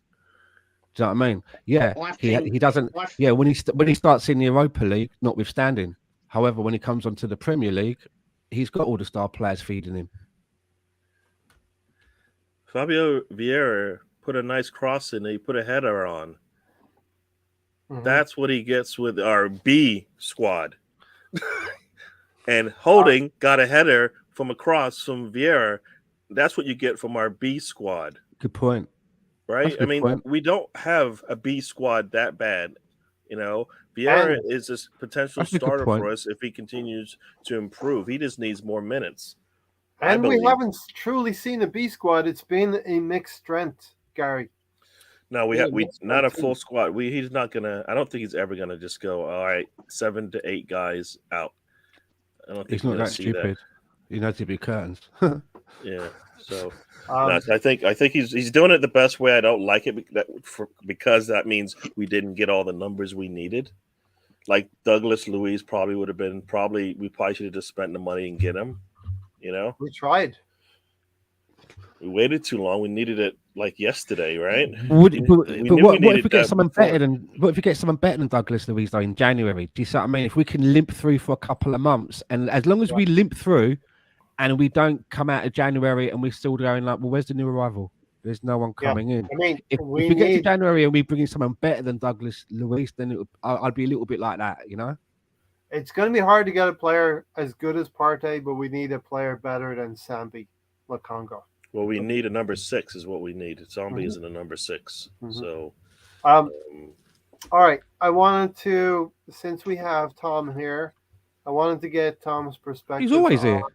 I know. What are you talking about since Yeah, Tom's Now here? we can I hear know. him. Now We we should, can start we should be charging him rent. Shut up. I'm a special guest, man. Who was you want to hear Tom It talk? makes me feel special and stuff, man. He always We- turns the we- lights off at the end of every show. We always all have an idea. We all know Ben White as Arsenal fans, but maybe Tom can give us a unique perspective on Ben White as He's the best he player. did play for Leeds, and he's been watching his second team Arsenal every week and watching Ben White play for Arsenal as well. He's the Since best we've had defender. your Eddie and So, Keddy perspective, now let's get your Ben White perspective, I'm Tom. surprised he started today. Ben White's your best defender, like, and I always found it funny last year when you were when you Say it were, again. Like, Wait. Step clever. back. No, when you no. When you Oh, All right. clever, I'm pointing, Gary. I'm pointing. I'm We'll finished. hear- I'm we'll finished. hear I'm you. pointing. When you start getting all clever with your wordplay, if I put a letter S in front of Ben White and I could call him Ben Shite and all this, it was like, no. He's a ball plan defender. He's a modern defender. I all don't right? believe Gary said that. I don't speak in those terms. I don't even know what does that mean. Anyways, I didn't mean Gary specifically. I mean, I see people in your comment sections. I'll go into after you not play us. games and stuff. And Not here. Ben Shite. No, he's amazing. He's a great footballer. Composure on the ball, unrivaled. Yeah, He is also not our taught best that ball defender. well. he's not our He's your best defender. He is not. He's your best defender. He's your best defender. He's cool as ice. He's cool as a cucumber. Quick Just- question, right? Just quick one. Does everybody think that he was worth the 50 million that we spent? Are we seeing Yeah. 50 million value? Yes. I do. I don't think Totally. so. 'Cause Aaron 50 won. you know what 50 million on gets Saka. you? We get somebody like a Partey. For different Gary. position, though. you I know what I'm saying? understand this whole English tax crap. I hate it. But for Gary. 50 mil, I want somebody like a Partey. Wan Bissaka. Wan Bissaka was 50 million Yeah, in the same position, yeah, right back. yeah. Ben White is better than Wan. He Bissaka. wasn't a right back. He was our center back. I tell you what, right, I'll be Supposedly, he's supposed iffy to be about. our best pairing is supposed to be White and Saliba to many. We've yet to see it Many. enough. To many people believe I want White to and see Saliba it. is our It's best centre back potentially your pairing. best pairing. I tell you right, Yeah. I've been a little bit 50-50 on Ben White, and I'm that's quite balanced. But I'm beginning to notice that he can really make some good passes. He's very good passing the ball with his range of passing. But he's not our best defender. William Saliba is our best defender. Then there's an argument for Ben White. Okay, Ben so White's I don't forgot get about this. defending Yeah, but what are you Saliba, talking no? about? Are you talking about Ben White as a central defender? Are you talking about anyone in our defense, including fullbacks? What are we talking about here? He said 'Cause it's best very different, defender. right? He said best Period. defender. He didn't Yeah. say our best defending Ball playing fullback. It's not what he defender. said. He said, Defender. yeah. Don't be like Tony, Tom. Come on. But we do hope Tony's doing okay. I think he had some appointments to take care of. As far as we know, Tony's doing well. 50 million is a bargain, says Don Juan. Probably cleaning his guns. 50 million is going right on average players. You had to evict another. There's a lot of them. See, we keep saying 50 mil is the average rate on is the average cost on an average. Let's an say average it's the player. going Yeah, rate. Maguire, But Maguire. look at our squad right now and tell me Maguire. who cost 50. Here's what I would say, Gary. Who costs 50 on our squad Isn't right 50 now? the new 30? You know what I'm Listen, getting at? Isn't listen, 50 the new listen. 30? It seems Yeah, like that. 50 is the new 30. Allegedly. I would say, Gary, 50 million is the going rate. We for didn't even pay 50 for Jesus and Zinchenko. 50 What are we million talking is the about? going rate for good players. There, I got it out. A year, but he had a year left in his contract. Does that play a part? And maybe the price for Jesus? Do you know what I mean? I don't know. No, but I if would it's say 50, Grealish. I mean, what did we pay for Gabriel? Gabriel, right? We paid what, 27 for Gabriel? Was it? 25. I think it was 25 25, for something Gabriel. like that. Yep. Same for Tierney. Tierney was around that figure as well. 24. Look, yeah. you can get a good player for 25 million, but if you want to get a ready-made good player, you got to spend about 50 million. And that is as far as I really want Arsenal to go. How much? Okay, here's another question then. If anybody in the chat box or on the panel thinks that we overpaid for Ben White, like Gary mentioned, the fucking English tax bollocks, what do you think we should have paid for him? You get a devil. If that makes any sense. Do you know what I mean? Oh, Pretty there he is. There he is. I 50 can tell you million. for context. Tony's For worth 50 million. context, Leeds offered Brighton 30 million for him when we got promoted. Off And was the there bat, any 30 was there million. any discussion, or were they rebuffed straight away, or were they open, or what? Brighton's exact words were, "We do not want to sell him to a relegation rival." To which we went, "What? So you think you're going to get relegated?" Hmm. Imagine admitting that you're going to be in a relegation battle. Yeah. Stephen said White is still not worth 50 million. We could have solved our central defensive midfielder position for less and had changed to help by a striker. So Ben White is not a central defensive midfielder for me. Defender. We said the same. We said the same thing about what's his name, Chambers. He's talking about the Remember? allocation of the allocation of the money though is different to This if is he's Chambers worth all over 50 again. million, you know. Something that may be relevant to bring up. When Calvin Phillips was injured or suspended in 2019-20, Ben White was who Bielsa would put in the pivot behind the in front of the midfield, in front of the defence. Don't get me wrong, he wasn't great at it. Like in a no. What I mean is, it was basically I thought he was better at centre back than he was in front of centre back. Yeah. And it was clear. But he was also he was no Calvin Phillips in terms I of remember influence. a period where David O'Leary played in midfield for a couple of games, but he's a better defender for Arsenal than he was. This is the Callum Chambers thing, though, isn't it? Remember, he went to Fulham, got player of the season, played in that position. Didn't do it for us. Wasn't on the cards, right? David Luiz as well. Do you remember? There was a lot of talk about David Luiz playing in midfield. He done it once and he got injured in 5 minutes. Do you remember that? He got injured within 5 minutes. Yeah. There's not a massive difference. And welcome, Tony, by the way. Yeah, and just to answer from the road there, obviously Tony's piss test didn't raise any red flags or he would have made it here. So we're glad you managed to get through that. Tony- You've seen, Tony- I've seen him with Tony- Nail and I, so I know how these things can be. Tony averted. had a baggie. I know how this works. All that Tony had the baggie. We need to find a and- small child. all that communication with BX has been flagged by our HR. Are they hinting about my wheelchair backpack, Tom? There's not. I don't even like talking about it out loud, to be honest, Tony, because I'm afraid I'll get shot by one of the 52 guns you're in possession of. Put it this way, man. Steven said- Tony takes Arsenal to a whole new level. The word Arsenal to a whole There's new not. level. There's not. a massive- Here's my thing. We spent 50 mil on our center back pairing right now. I'll be right back. Yeah. Right? I don't think Ben White supposedly his best position is a center back. It is, and he's And the if best that one. and we're better off with him at right back right now.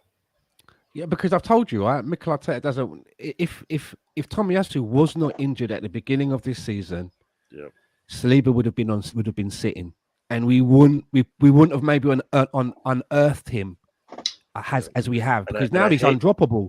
But what's happened is, I hate that too, because guess what? he doesn't want to was make the a same decision. thing. Gabriel but- would have never played if Luis wasn't injured to start his Arsenal career. Happy accidents, right? He's had a lot of them. Is that Arteta? Is that Arteta in the back room with the It's the football gods on our side. Maybe it's Arsene Wenger has learned the mystic arts from his castle in Paris. But I think the situation with Arteta is that I really think that now that everybody's fit, he has a decision to make at right back. And I think that Mikel Arteta feels that if I put Tomiyasu in, then what am I going to do at centre back? It's obvious to me that he favours Gabriel just because he's our left-footed centre back at left, that left spot. He's not going to just take out Saliba and put Ben White in. There'll be uproar. Saliba scoring goals. But then he ain't going to leave, just I'm getting at Ben White to sit on the bench in the holding spot, the Rob Holding spot.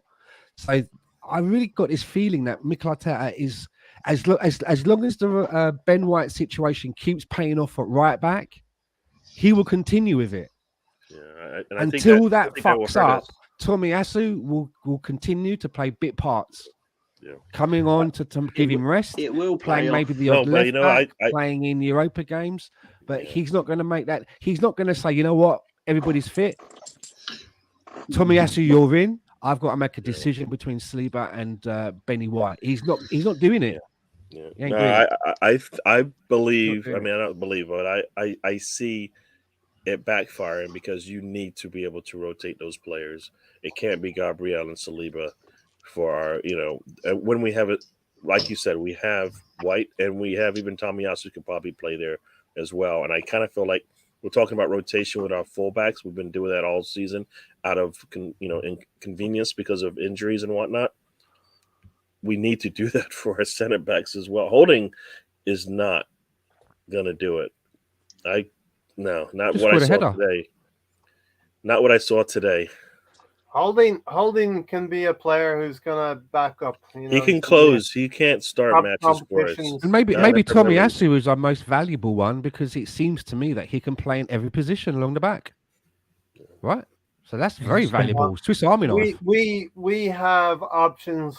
We have competition for all across the back 4 or 5 positions, and it's great that we have debate. Tomiyasu versus Zinchenko versus Tierney versus Ben White. We have a lot of options at the back, and that It's a is good conversation, right? Because it's a nice one. It's not like we've got somebody in a position and we're unhappy with them. Used to be Colonel Mustard, We're trying to David fit people Luiz, in here. Socrates, If Ben White does need a rest, Bellerin. I'm very confident that Tomiyasu can come in and there will not be a huge drop off. If Saliba needs a rest and we need to slot Ben White in that position and bring Tomiyasu in, I'm confident that back 4 there's not much of a drop off. Yeah, definitely. Okay, Same with so left back as well, right? Same with left back with Zinni and Tierney. I think we're missing a player though. Pick one, either a center back or fullback. I think we're still missing one because Really? Holding isn't. I think we can do better than Holding. you're right. I agree with you. To reach the levels we need to reach in the next few years, maybe even this year, to push on. We've got three very good central defenders. But it's going to be Gabriel really Magalhaes- difficult to buy a central defender who will be happy to play the role that Rob Holding has been playing with the sparsity. The only way that works for me is if you sell Right. Holding Younger and player. get money in, and you promote someone like a Norton Cuffy or whoever it may be, who's a young defender. That's the only way it would- works. And but have we look at got the any? other Do we way, have Sam. any? Look at the other way as well. There's a lot of players who would want to come to Arsenal now because they can see where we're maybe headed. We've got 4 fullbacks, and you're talking about players not wanting to come and maybe have to sit behind someone. We've got 4. Players We will rotate them only, so we're showing that you can do it because we're doing it right now. We only have 2 center backs right now, and a part-time White, and he's not even played there enough for me to consider him a center back right now. Stephen said Arteta's whole managerial career has been an accident. I don't believe that. I think there is That's some very planning harsh. to it, but I think he's got some jolts to the system by accident, right? I Definitely think got some Stephen, jolts to the Apparently, system. just talking about central defenders, that American kid that we brought, Trusty. Yeah, apparently he's been doing very well. Is he playing in the championship? yeah, Yeah, for is it Birmingham. Apparently he's Birmingham? playing Birmingham. very well. Just reading about that yesterday. Just popped Yeah. up. And Weird, I knew that. So who know? You know why you know that. You're looking at 2 feeds on your timeline. I'm a student of football, all right? I watch Quite- everything except matches. But you Quite a put test these though for a notes young in man your going paparazzi from book. for a Right, young right. man coming from the MLS and going into the championship. So if he's doing really well, could be one to watch. Championship's a difficult place to go. Exactly. Yeah. 'cause I people agree are with you, playing for Don. their There's no jobs. reason to change, but I'm thinking of we're going to need to rotate, and I've been saying that since Rotation. day 1 of the season. And If you listen to Don me, won. we still need to rotate. We have been doing that every game. We've been changing a winning team. I mean, maybe not in the Premier League, but we've been changing it for the Europa League. And I think Arteta, whether it's an accident or not, but he seems to be picking the right rotations, I believe, for the Europa League. Tomiyasu was I made this I'm doing this on purpose. You're as many have said, you're our best one-on-one defender. Yes. Salah out of the game, please, and it's exactly what happened. Yeah, and So- that's a ploy that has to be put up against Riyad Mahrez when we face matches. See, this is the thing, right? It makes me just think again what I was saying about the decision that Arteta has to make, and Gary kind of has just reinforced it for me. If Tomiyasu is our best one-on-one defender, so much so that he was deployed to play in a left-back position, which he doesn't play that position often, against Mohamed Salah, and he managed to close him out, why is he being sacrificed for somebody else? Why is he being sacrificed in his position? And I'm just saying that to be devil's advocate, because if you've got one defender who's your best at one-on-ones, don't you want him in the team? So who's he going to shut down against Leeds? Is that what you mean? We're going from, no disrespect, But it's an Mr. Tom, attribute. we're going Yeah, but from it's an Mo attribute. Salah to but- Sinistera. Yeah, but if you're the best at one-on-ones, that also means you're good at getting in the right position. It's good at making decisions. There's more that comes with that. Do you know what I'm getting at? There's more to it than just being able to, you don't have to peer in front of the guy and go, right, get past me. You got to work it out. You got to be there. Tomiyasu will shut down the player from scoring against him, but he won't be as good in build-up play going into midfield. So Tomiyasu will be used to stop Salah. We Used scored 3 tomorrow. against Liverpool Who with did? Tomiyasu playing as a one-on-one defender. So what? It works. It works to stop Salah. It stopped Salah, didn't it? No, So you're but basically talking saying about there's no one to stop on the Leeds team, that we don't need that attribute. The- We're good, thanks. With the greatest respect to Sinistera, he's not Mo Oh, yeah, Salah. the greatest respect to Mr. Tom. He doesn't carry it, and Mr. Tom would agree. Sinistera does not create the same level of concern as Mo Salah would have in a normal season. Only because no one's played against him. So then, what is what is White bringing us then in that position that Tomiyasu isn't? Is it his range of passing? Is that what we're saying? Is it that he operates higher up the pitch than Tomiyasu does? And the What is way it that he you like? worked What is it that we with, like more? with Tell us in the chat Kaya box as well. If you're into this right back, tell us why. Tell us what you think it is that he's giving us that Tomiyasu isn't, which is giving him the edge. Tell anyone? And doesn't get rattled. Stan, you and I have gone Hold back on, on this. Mr. Tom. He doesn't get. What do you mean? Doesn't get rattled? What's that mean? Go on. I just feel that, and I am basing this on what I saw while I was at Leeds as well. I just don't feel he ever gets angry in the game, as in, because he doesn't like football, does he? Outside of it being his job, he doesn't like football. Why? So it can be quite useful to have someone who isn't overly passionate about playing football, because then he's just like, doesn't give a. Do you think Tomiyasu gets rattled then? No. I couldn't tell you if he does. I don't see him. I don't see Tomiyasu. I couldn't tell you if he did or doesn't. I'm just saying that I just think it's useful for a team to have a player that is very much a, dedicated, I don't want to say mother figure, but I just mean in the sense that when all shit's going to pot, he's probably sitting there thinking, well, after this, I'm going home. And like David Batty, for great example, David Batty, considered one of the most passionate footballers, especially like one Leeds ever had, didn't like football.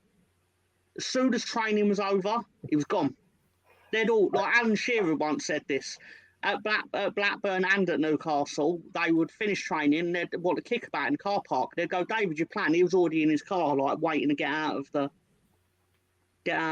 car park. So it sounds to me, some people.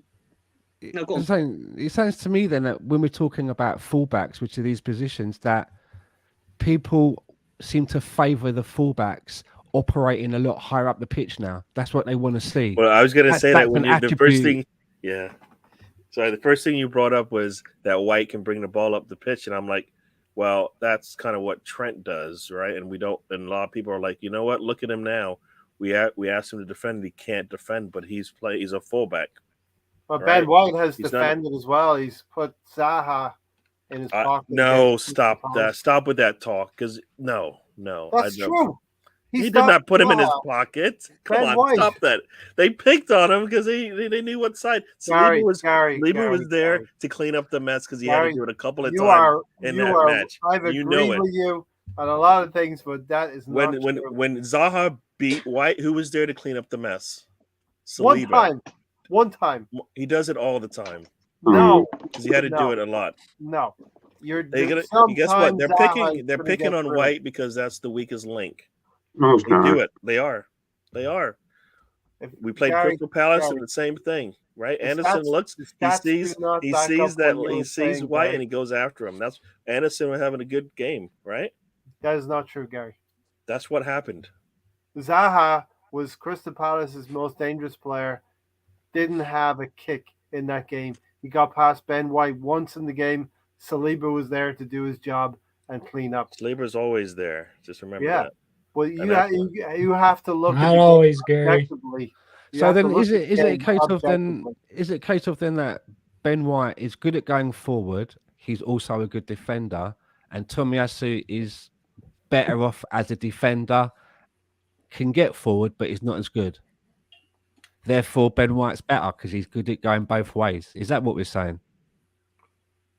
I'm just being, you know what I mean? I'm being devil's advocate and I'm being curious as well. Are you stacking Tomiyasu? And when I ask the question, I'm kind of asking myself as well. What is your question? Well, as I was saying, is it a case then that Ben White is good at defending? He's also good further up the pitch, whereas Tomiyasu is good at defending and is okay further up the pitch. Yes. Therefore, yes. Ben White has an edge. And I'm answering the question for myself, and I think maybe that is the answer.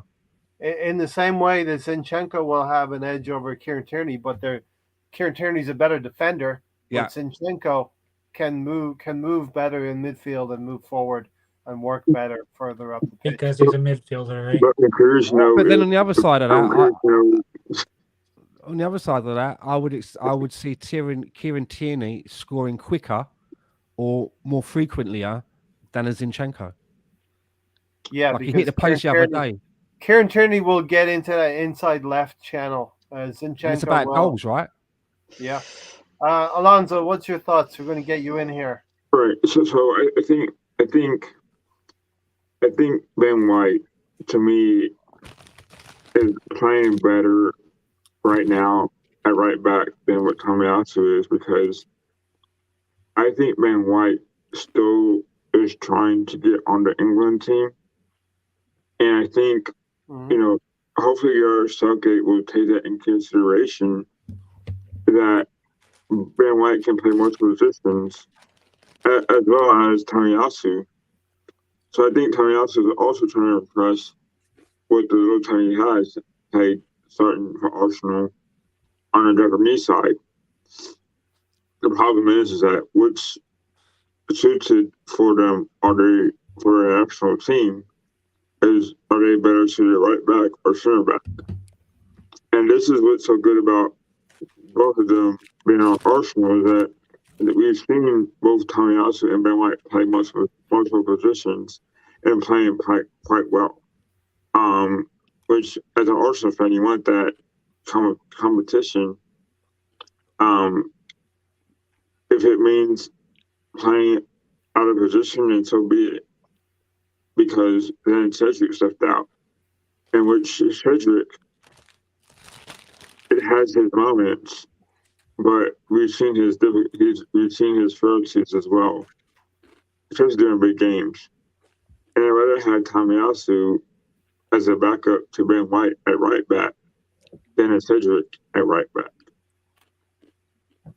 And maybe Ben White can still be a center back once, the World Cup is finished, because we know that Saliba and Gabriel are both going to play for national teams. And if Ben White does stay, doesn't get picked from England, then he can play right back. He can play at center back. But I think hopefully Southgate will look at him and say, well, Ben White, you're going to be on the England national team because Maguire sucks. So. Gary, you're getting some pushback on. Yeah, nobody's liking my stance against White. I guess, drawing heat.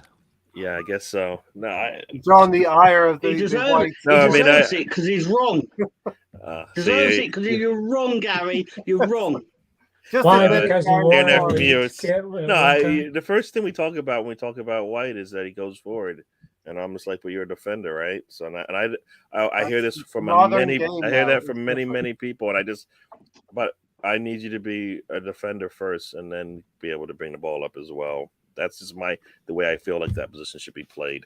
But I could be wrong. Football is now a little bit different. Yeah. You're asking your fullbacks to be more progressive, moving up the field, and I'm just case in point, Trent. Right, and that's why I always say I need to be able to talk about your defense first as a fullback, because Trent, he's really good at moving the ball up the pitch, putting crosses in, and he's getting beat down because he can't defend. And I'm like, as a fullback, my first thought has to be he can defend, because for me, Tierney is as close as we got to that. He can defend, and he can bring the ball up the pitch somewhat, right? If I'm stacking Ben White against Trent, I would say Ben White's not as good at going forward, but he's defensively better than Trent as well. Anybody's better than crap, right? Well, you weren't saying that last year about Trent. Everybody was saying. Yes, we were saying his defense was poor last season. No, you weren't. Yes, they were. Yes, they were. It wasn't as prevalent as it is today, but it was like, you know what? It was he was getting support from around him, and it made it a lot easier for him.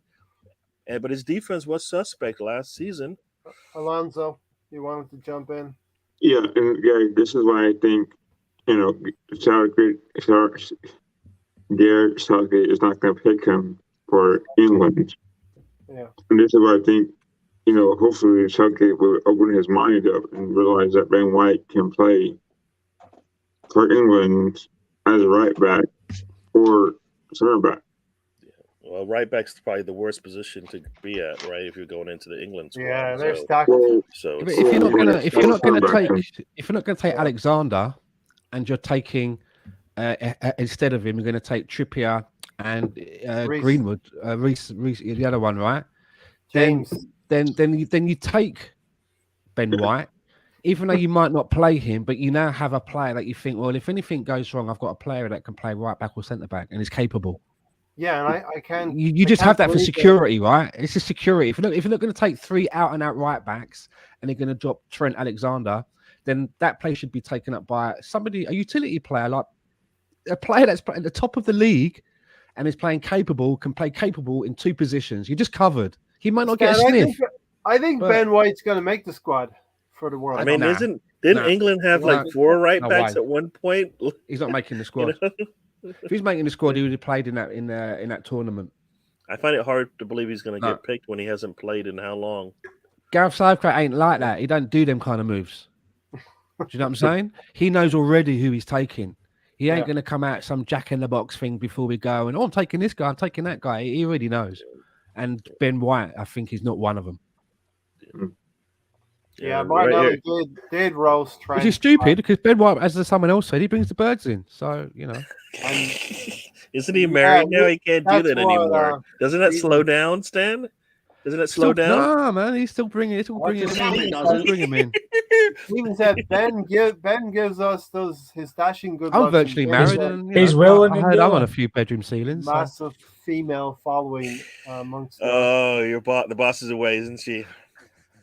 He's just coming He's from working work, late. can't hear me. It's not Stan's fault. But when Ric Not Flair Stan's fault. It says just that, comes with the territory, right? It's just some of us got it, some of us don't, right, Stan? Going back to my I'm not days there when I used to keeper. photo model for Looking magazine. He almost Somebody's said, Stan, looking. do you believe Ben White is good enough to play at centre back for England, but he's not good enough to play for Arsenal? He's good looking He is enough good enough to to play play for for either.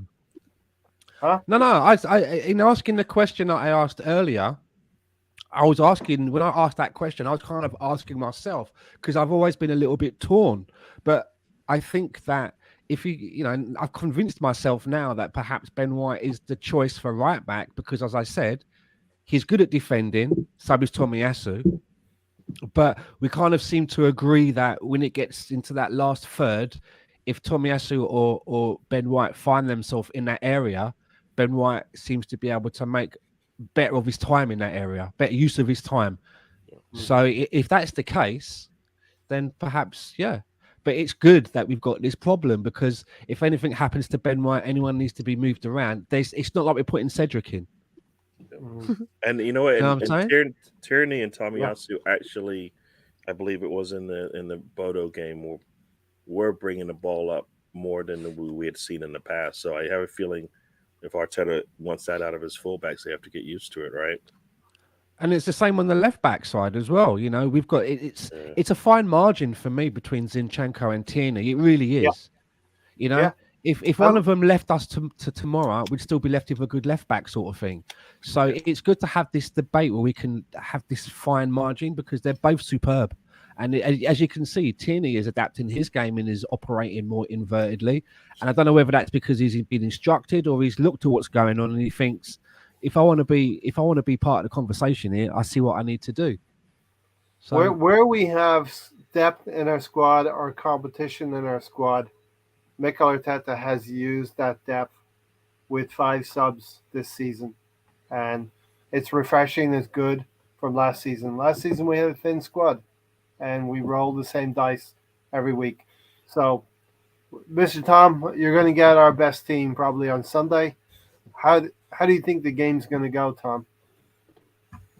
I think it's going to be a difficult afternoon for Arsenal. All right, so then the I nonsense knew he was comes going to out. say that. Listen. I'm not going to come on here, right, and make outlandish statements and predictions. You just did. Right? You just But did. what I am going to say is that you're going to get 100% of Leeds United, right? You're going to get all the effort. You're going to get hard work. You're going to get grit. You're going to get lots of fouls probably because we like to foul. And Gerhardt's big head. and you'll probably win because you're top of the table and you've probably got like your 11th best players. Are gonna beat you 3-0? Is that what you're saying, Tom? More than everyone in the club. But the reality is, I'm not gonna roll over and sit here and be like, "Oh God, please." How does it sound like you're cutting a wrestling promo? Seriously, please take it easy on us because we need the points. All right. No, seriously, we're gonna beat you. All right. We're gonna beat you because we've got to beat you. I'm sick of losing to you because it feels like every time we play you since got promoted, you bend us over and you give us a bit of a spanking. And I'm tired of being spanked, all right? It's your turn. It's your turn to take a Not this time, Mr. right? Tom. Not this time. Sorry. I think you secretly like it, but Yeah, he likes that. The pain, the sting. I sting. I thought he just caught. we should maybe initiate some kind of safe word. I know. When the spanking gets too much, that's what it sounds like. Tom, how many times did you rehearse that wrestling promo? Carrots. Tony, how do you see the game going? I think Tom has opened up some possibilities that Leeds are going to start the game physically and try to get Arsenal off their game a little bit, physically speaking, within the rules of the game as well, Tony. Within the dark arts or the rules of a game? Yeah, dark arts. Dark arts are within the rules of the game, right? How do you see the game going, Tony? I think it's going to be tight starting off. I think we might try to finish strong, either 2-1 or 3-1. You think so? It's going to be tight starting off time. We're like bionic now when we start games. It's like don't go to the toilet, don't breathe. A goal could be coming. It's like action stations. That's what we do as well. I'm going to go back to. You think it's going to be very open then? I'm going to go back to. No, I think the ball. What you're going to find is, I think when the ball's in your third of the pitch, we're going to try and pressure. Yeah. But then when it's going to be the reverse. So both teams are going to try and put goalkeepers under pressure. Mm-hmm. Interesting. Yeah.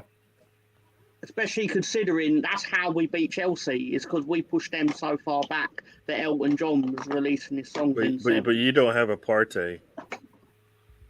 They do not. You don't have a Partey. Or a Martinelli. I'm sure we have criminals of our own.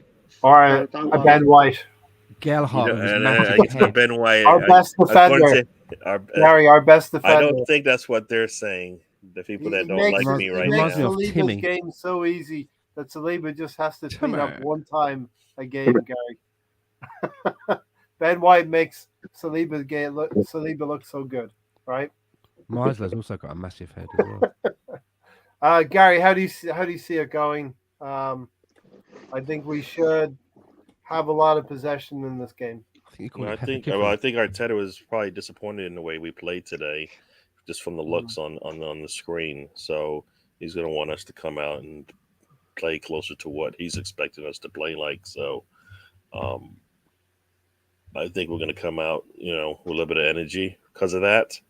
If Jesus is, healthy and rested, he'll have risen. Yeah. So I kind of feel like, it's.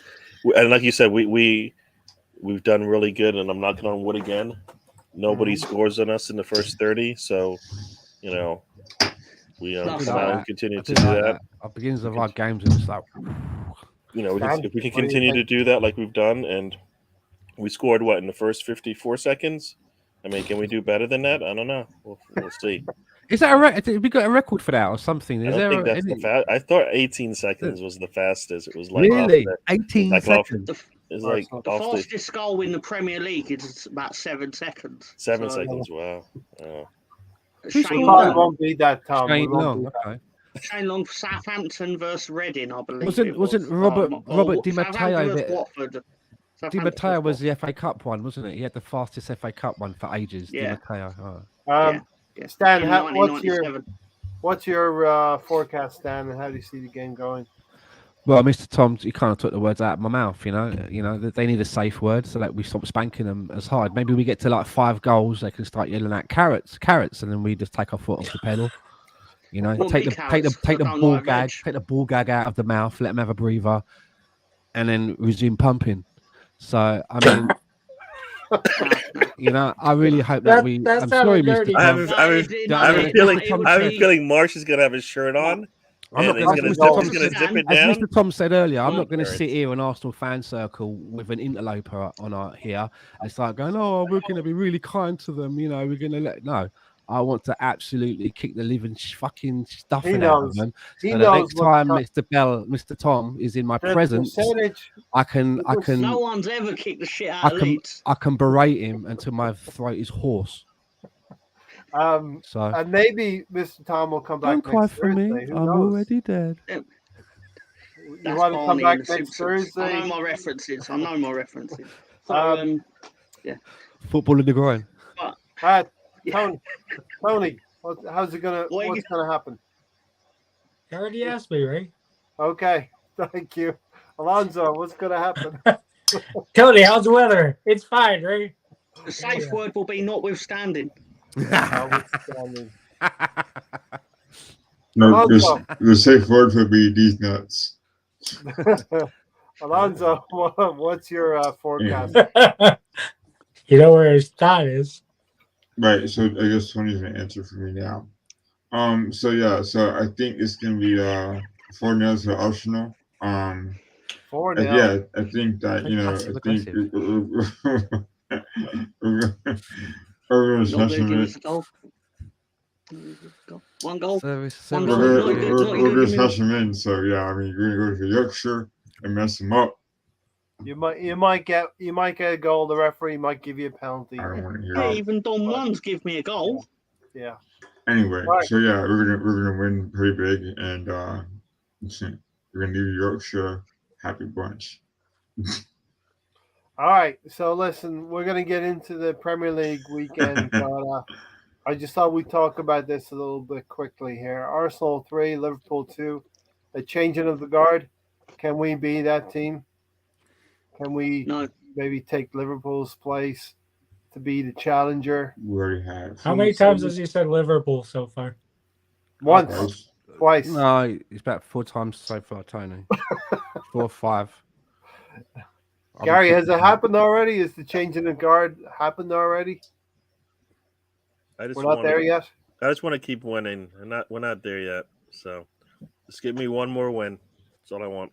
BX Gunner feels like there could be a bad result coming up. It can't happen, right? Don't jinx it, jeez. Could be a dodgy game. Steven said Southampton could be a dodgy game. No, the only thing that can stop us is two things actually: injuries, and suspensions. Right. I've seen enough. Not Man City winning every game. I'm not saying that we're going to win, but I mean, our goal is the Champions League, right? That's our goal, right? And I think that we should be able to. I think I've seen enough for us to get in there comfortably. I think that we could do better than 4th because you don't. This is not the first few games now. There's got to be a point where you've got to hold your hands up and say, "Yeah, this team looks like they know what they're doing. They've got a winning mentality. They're solid." And I'm seeing it now. To go to send out basically your second string all the way to the fucking Arctic Circle on plastic pitches and bullshit, fucking AstroTurf or whatever, and scrape an ugly win. Yeah, because it could have very well gone the other way. We could have very well lost that game. They had a couple of chances at home. Yeah, they know that. They know that area. They know that temperature. They're quite happy to play in fucking freezing conditions. But we managed to claw our way out of there, get on the aeroplane, and come back to London. And sometimes that's the sign of a winning team. That ugly little wins like that. So yes. I've definitely seen enough that we can get to our goals. The only things that we've got in our way, as I say, an injury here or there to certain players, key players, we're fucked, and also suspensions as well. We navigate those two things and get to January, like me and Gary was talking earlier about navigating our way to January. Bit of fucking luck, bit of Irish clover. And we pick up a couple of more additions in January, we should be laughing. But if we come out of January with exactly what we have right now, no. Travesty, disgrace.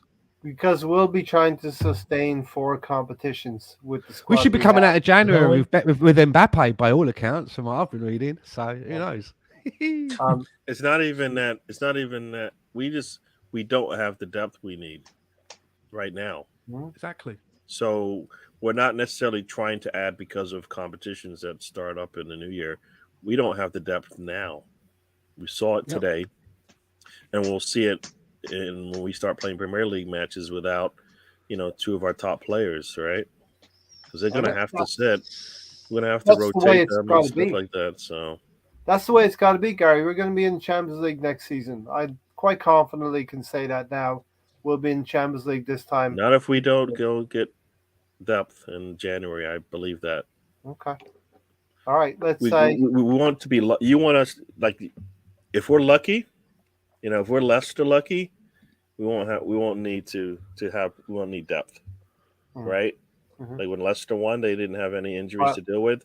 We here's- have to be in that same situation for it to work for us, and we haven't been lucky so far. here's the deal. Next year we got to be playing Tuesday and Wednesday, and winning games like we won today. While we're sleepwalking, win against the Rangers, win against a Salzburg team. Tony, that's got to be the way it's got to go. Ray Anderson said on a podcast I was watching today, they were saying Arsenal only have lost one match since preseason, including preseason, right? We need to go to Anfield or City or Chelsea and get big away wins. Newcastle, another one. We need to go there. I got Tony's attention there, yeah. One of his favorite players plays at Newcastle, right? Tony? No draws yet, right? No draws. No Bruno. draws yet. We don't do. We don't. No we don't. draws. We don't Yeah, like. We don't like exactly. 1 We should have signed him, Ray. You don't think we should have signed him? It's either 3 points or nothing. Yeah, remember like our the 3 New points. York Got to be a speech. draw or two creeping in somewhere, man. Surely, you know I'm getting at. Don't you remember this, Stan? To be or not to be? Have you learned your Hamlet yet? Slings and arrows and all of that. I'm actually learning another script about Airbnb because it's a thing from my acting class. It's not as glamorous as Airbnb. be or not to be. Yeah, let's get all the points we can this year. We'll worry about draws in the new year. Okay, yeah, definitely. Because And I mean, I think I've heard some say that we could win out. Sorry, Ray. we keep it can going. win what? We can win what? We could win out the rest of this year if we do what we're supposed to do. Yeah. Listen, it's not beyond the realms of possibility. Okay. Nice. We have a second easiest remaining schedule. Especially in the league. Okay. Leeds, that's an easy 3 points on Sunday, right? Southampton away, Forest at home, and then we got Aubameyang away. We go to a Stamford Bridge and Aubameyang, and Wolverhampton Wanderers, who are not the team that were. We only have one team above 14th that we play. That Wolverhampton Wanderers really scared Tony last season. Aubameyang Last guns. Christmas, Tony was shaking from Then, Wolverhampton. then Ray admits after the season he was afraid of those games. Who's he? I don't think Ray- we're going to have that depth to change 7 players and still play the exact same way. Maybe 5 players, right? Not Ray 7. conveniently forgot that. What's that? That after the season you said that you were worried about the Wolves. I didn't say I wasn't worried about Wolves. Yes, you Even did. Leeds, You said even it, Ray. Leeds beat Wolves. You were the one See? that was. You were the one that was Jesus. afraid of After Wolves. the season, you admitted you're afraid of them, Ray. Here's the thing, right? Yeah, Once I we did say we that. get out of this Europa group, and the opposition gets harder, it's at that point where if we, like Gary says, right, we ain't got the depth. We have to use more of our first team players. That's when it starts to get tricky. Thursday, Sunday. You know what I'm saying? We've got Especially Toffer, you get an Atletico Madrid or a Barca or someone like that, and you have to go for it.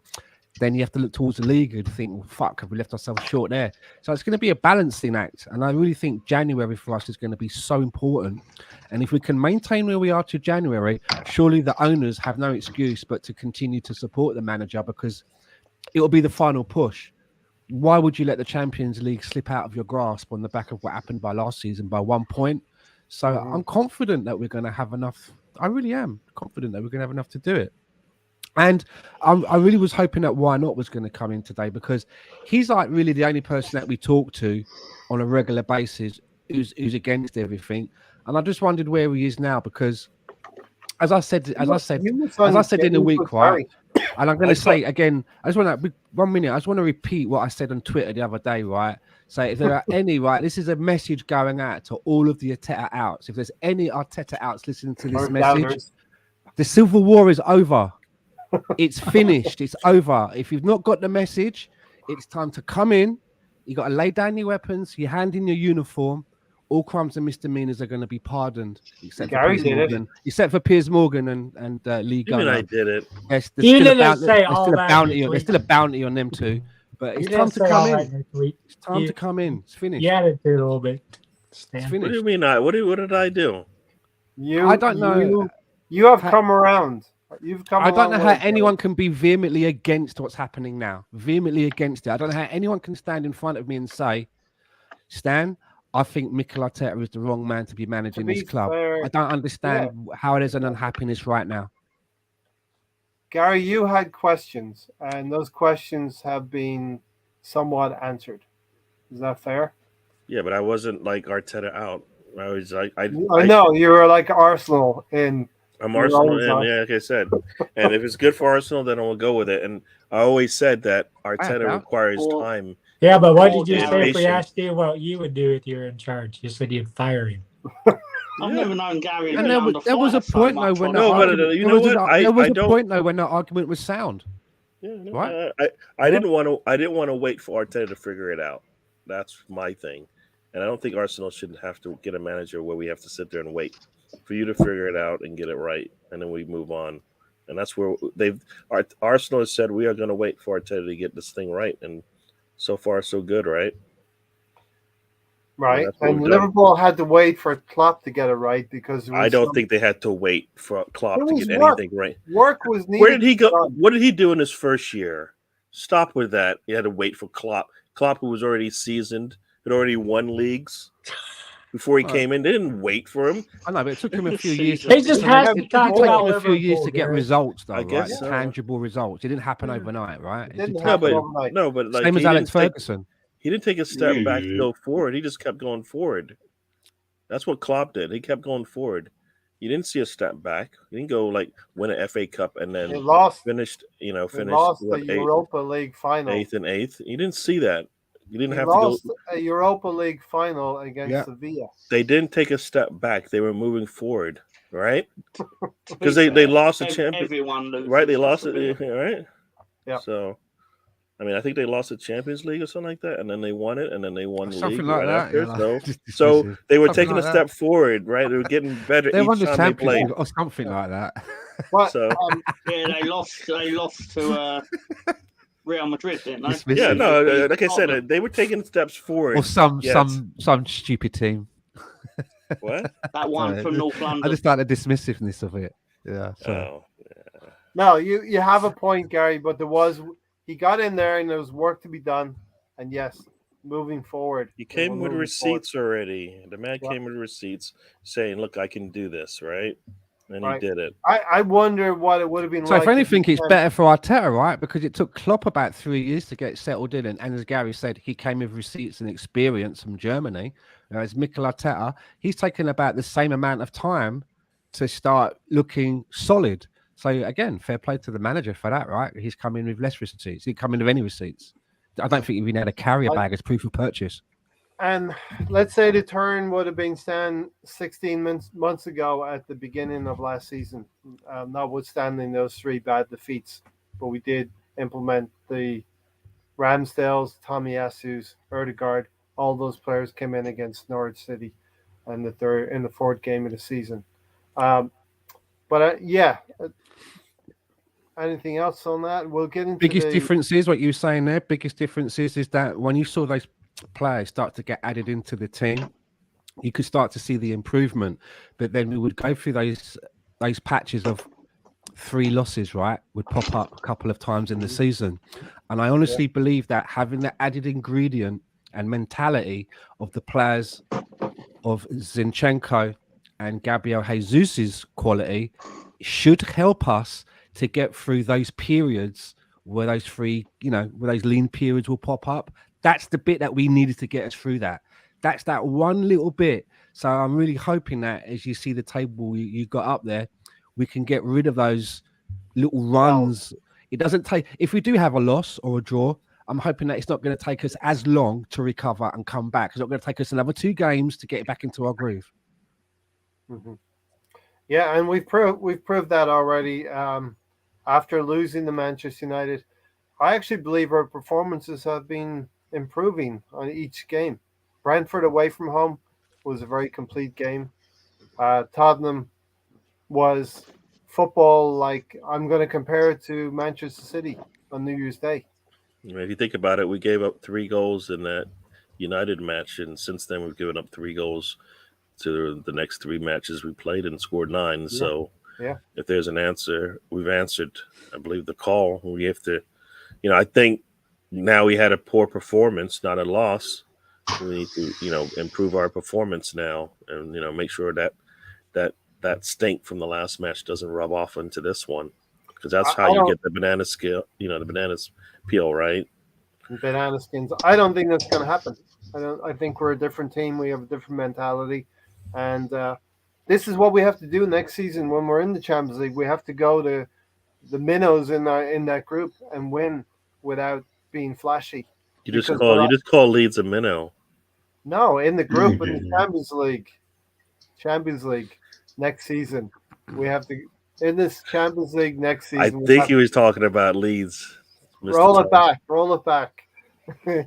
You'll see, Tom. But that means Ray's going on. Fucking with us. So listen, I asked the question of changing of the guard. Everyone can answer it themselves. I believe we are that team that may be taking Liverpool's spot. I'll agree with whatever you say to get you off Liverpool for the rest of the season. Wow. If only I'd have known that was the safe word for Tony. Yeah, that he gets irritable. I think he comes out in hives. You say at Liverpool, it's like, oof. All right. Don Juan wants to know, Tom, where does Arsenal finish this season? 4th, maybe 3rd. Wow. He's expecting injuries and suspensions and illness. Okay. And lots of Brazilians listen to start January. All right. Well, no, I just mean your form is so good, but you don't have the depth to maintain the form. You're expecting. But I think you have enough in your 11 to get top 4, but not to challenge Man City. No way. And that's not actually a negative against your team. I just think that's the facts of football. Yeah, but when Mbappe comes in January, I'm sure that he can maybe give Haaland a run for his money. So. Yeah, but then depends how much Man City are willing to pay Mbappe, isn't it? Because you won't be paying it. Yeah. Did they say he's like making $1 million a week or something? Because Haaland's goal scoring has basically been hitting all his bonuses. He's currently clearing just under £900,000 a week. Yeah. Haaland gets 860 something. Yeah, because his bonuses. What's Mbappe's salary? Isn't he close to $1 million? The one that he just recently signed. Yeah, but isn't that partly also because he's the sporting director, the groundsman, the Prime Minister of France? Yeah. He runs the ticket booth as well, right? I mean, he handles all that stuff. Yeah. Man's got many hats. He gets a kickback from every pie that's sold as well. He's got his fingers in everything, man. His mum's his agent. Many pies. So that helps as well. All right. Stan, we'll kick things off with you. We're going to get into the Premier League weekend preview. And first one is up tomorrow. Brentford versus Brighton. Ooh, Brentford versus Brighton. What's the position in the league? Brighton is 7th and Brentford are 11th. Yeah, I think Brighton will continue doing good things. That one could actually probably... Is it at Brighton? It's at Brentford. I think that could be a draw. Okay. Gary? Yeah, at Brentford. Can I just add one thing in as there? We're talking about, the January's coming up and potential looking at players and bringing somebody in. I'll tell you one player that I really think that we should be looking at, Trossard. I've liked Trossard for a couple of seasons now. You know what? That would be a canny little buy. It wouldn't hurt anything we could potentially do. If we got into Champions League, we could add to that. But Trossard would be a nice little option. How old is Trossard? He's not even young. He's about 26, right? He's like a late bloomer. Mm-hmm. He's not a young guy, Leandro Trossard. So I think he'd be able to, he knows the Premier League. And there was a time when I used to like him and another guy from Norwich. Who was his name? The guy who's always the headband, Cantwell. He's 28 in 2 months. There you go. So he's not a spring chicken, and he looks like he's coming into his own. And what's his actual position? Is he a right winger, a left winger? He plays as a striker as well, right? Trossard. Yeah, he plays through the middle as well, right? I think right side predominantly. Right side. Definitely could be worth a shout. Could be a good squad player, but one squad player that could also keep another player on their heels. And you're looking for maybe a big drop off. You're looking for a player who has that desire to do things, and Trossard seems to be a player that has desire within him to move forward and to get a bigger move. Gary, it's Friday, 3:00 or 8 p.m. UK time. Brentford versus Brighton. Yeah, I think Brighton's going to win this one. I think Brentford is finding out how difficult it is to play in this league. I think Brighton. I mean, they're both coming in basically with the same kind of draw and a loss, but I think Brighton's ahead of them. So, the draw Brighton had was at Liverpool up in Anfield, 3-3 in that game. They're beaten by that team, most recently Harry Kane. And that was late too, right? I mean, the game was right? Or they didn't pull away until late, if I recall, right? Mm-hmm. Alonso? Go for a draw. You're gonna go for a draw? Yeah. All right, and we'll move this along pretty quick. Tony? I'm agreeing with Alonso and stand down there. Go for Bottom row sweep. I think Brighton will beat Brentford. Tom? Oh, they can both go fuck themselves. That's what Tony usually says. It's the who gives a crap game of the week. Who gives a fuck game of the week, Rick? Yeah, all right, then, Tom. Tottenham at home to Everton. Oh, God. That Tottenham and Everton, it's like asking which guy you'd want your wife to cheat on you with. Fuck it. Tottenham are probably going to win it, so probably 2-0, probably. Gary doesn't like that.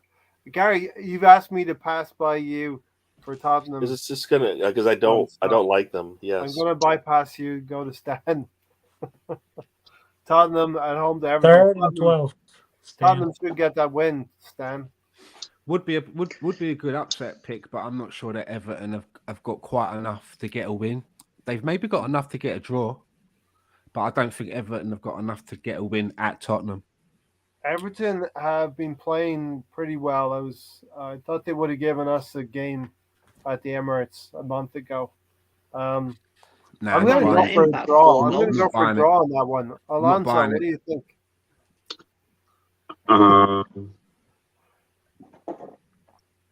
Defensively, Everton been playing pretty well. This is tough. Back in Everton too. Yeah. Can never go for the Spuds. You always this is my upset special on them. This is my upset special. You're going for it, Everton. And you don't have to pick now, but you can pick later if you want to. But we've just committed himself, right? No. Tony. Ray, I don't understand how you. Ray, just don't even. Ray Anderson, right? Spursy. Oh, Ray, no. He's speaking how he feels. No, I did. He did. Look, the man said he had to get Spursy, bleach. Ray. Spursy. Scary. Okay. We're gonna get through this. Next one up, Tony. Leicester City against your second favorite team, Palace. Fucking hell. It's not at Selhurst. It's 20 versus 15. Is it at Leicester? It's at Leicester. Tony gets to go first. I said Palace. He did. Palace had that win against Leeds. Tom doesn't want to hear that. Leicester, Tom, at home to Palace. I think it'll be a draw. What about Louis? Maybe Saha? 2-2. Dangerous. I think Palace can win this game. Okay, I'm going to go for Palace to win. I got to go to Stan and then Gary and then Alonso. Yeah, I've got this down as a draw as well. Okay. And Gary, what about Brendan Rodgers? How much longer is he gonna? Is Brendan Rodgers gonna hang in there? Yeah, but he's gonna lose. So they're not ready to make that change now. So they will lose. Crystal Palace will win. Okay, Palace will win. Alonso, the Leicester owners are very patient with Brendan Rodgers. I'll go for Palace. Okay. All right, Alonso. Wolverhampton Wanderers at home to Nottingham Forest.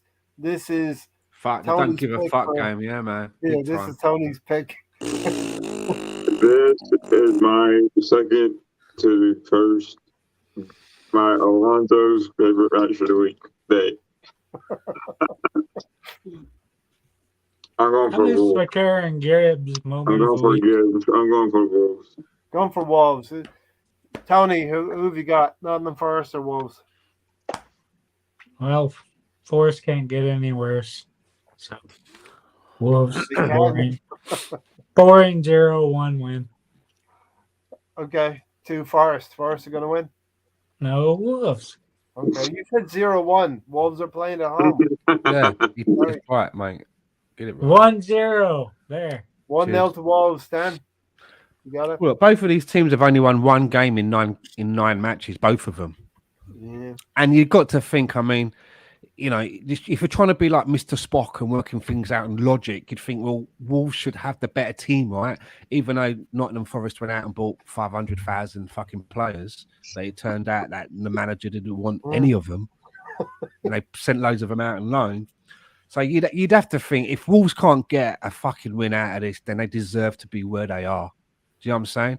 So I'm going to think that Wolves have to get something out of this, because if they don't, we really broke them, didn't we? They've never been the same when we done them that season.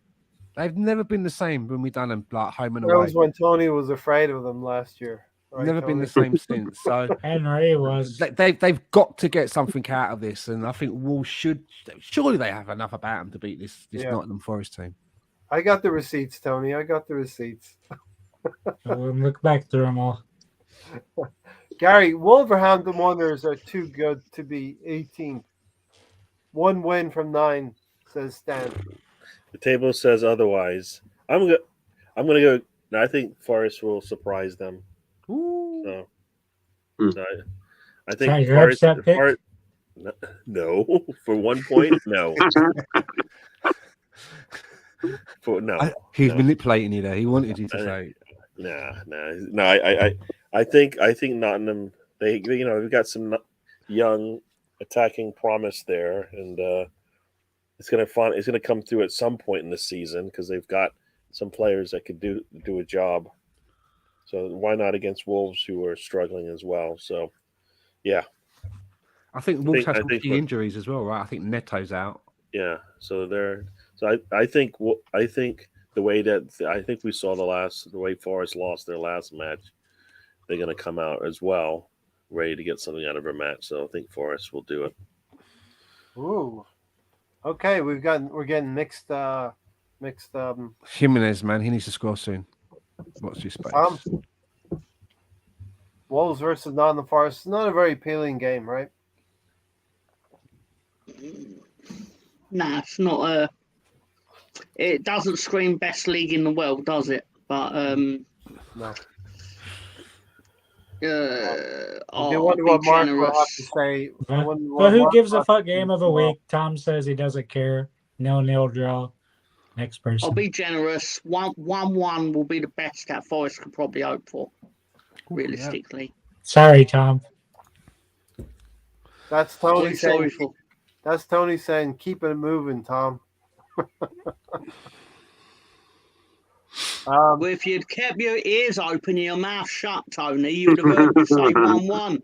Listen, we're jettisoning luggage at the moment to stay in the air. So you know what I'm saying? yeah, yeah, We're losing weight. yeah. We're on Passengers are fumes. next. We're on fumes right now. Okay, Tom. Fulham at home to Bournemouth. Fulham had a good start. This season. I actually think Bournemouth are going to win this 1-0. They won the last game, didn't they? Bournemouth, since they conceded 9 goals, their defensive capabilities have increased dramatically. Mm. 8th Wow. versus 9th, Stan. It's another don't give a fuck, innit? Really don't care about this. It's a mid-table one, though. Not of interest. That's I mean, our you know, two mid-table who gives a fuck games this week. yeah. It's a one-game weekend, and we've just spent 2 hours discussing it. Yeah, exactly. We're going to go into Sunday Funday now. All the best games are on Sunday, including Arsenal, Leeds.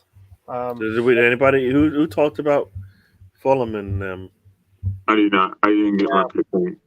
I think Fulham will win the game, Gary. What do you think? Bournemouth will win it? That's our first mid-table who gives a fuck game. I see Mitrovic kicking on again. Mitrovic is going to start scoring again. Anyone else want to talk about Fulham, Bournemouth? I might have missed somebody. This is my mid-table. I look forward to watching the game of the week. I'm going for Fulham. Fun round your ass, isn't it, on a Sunday? It's the Alonso. I'm going to go in the other direction of Tony. Watching this followed by fucking NASCAR. Bloody hell. That's going left circles. Left circles. How'd the Flyers do? Left circle. Oh no, Tony. Alonso. Do you watch road courses, Tony? How did the Flyers get? How many road courses do they have out of the 4. and how many other tri-ovals or ovals or complete circles do they? The rest. What are you Thanks, guys bro. talking about? NASCAR. NASCAR. All We're right. talking about how many times they go in left circles. Can we Okay, get into okay, Sunday? Tony. We can get into Sunday now, Gary. Yes, Southampton at home to West Ham. A little bit of a revival for West Ham. They picked up a little bit, right? Yeah, they've won the last 2, right? So did they? And they just played. They had a really good game today, if I recall. I saw them score. So I think they Anderlecht 2-1. Yep. So I think they're on a roll. So West Ham, I think, will where is it at? It's on the road. Ooh. West Ham are on the road. Yeah, it's Yeah. at Southampton. We're going to be going there next week. Well, you know what? I'm going to go with a draw, just because. Okay. Yeah. 13th Tom, versus 17th, Stan. Thanks for hanging in there with us, Tom. I know it's getting late there. 4:00 in the morning. What fixture is it? I don't know. West Ham. Southampton versus West Ham, Stan. At whose house? At West Ham. At Southampton. Hassan Hoodle. Will See, he the cry? the thing is with Southampton, they're so unpredictable. They get battered and then they go and draw or win against the team. But I think West Ham are kind of having a little bit of a resurgence. They've been a little bit of a sleeping giant. I think some of the players that they bought are now getting a little bit settled. So I'm going for West Ham win. Yes, Kamaka scored last week. Yeah, I think West Ham will win. Tony?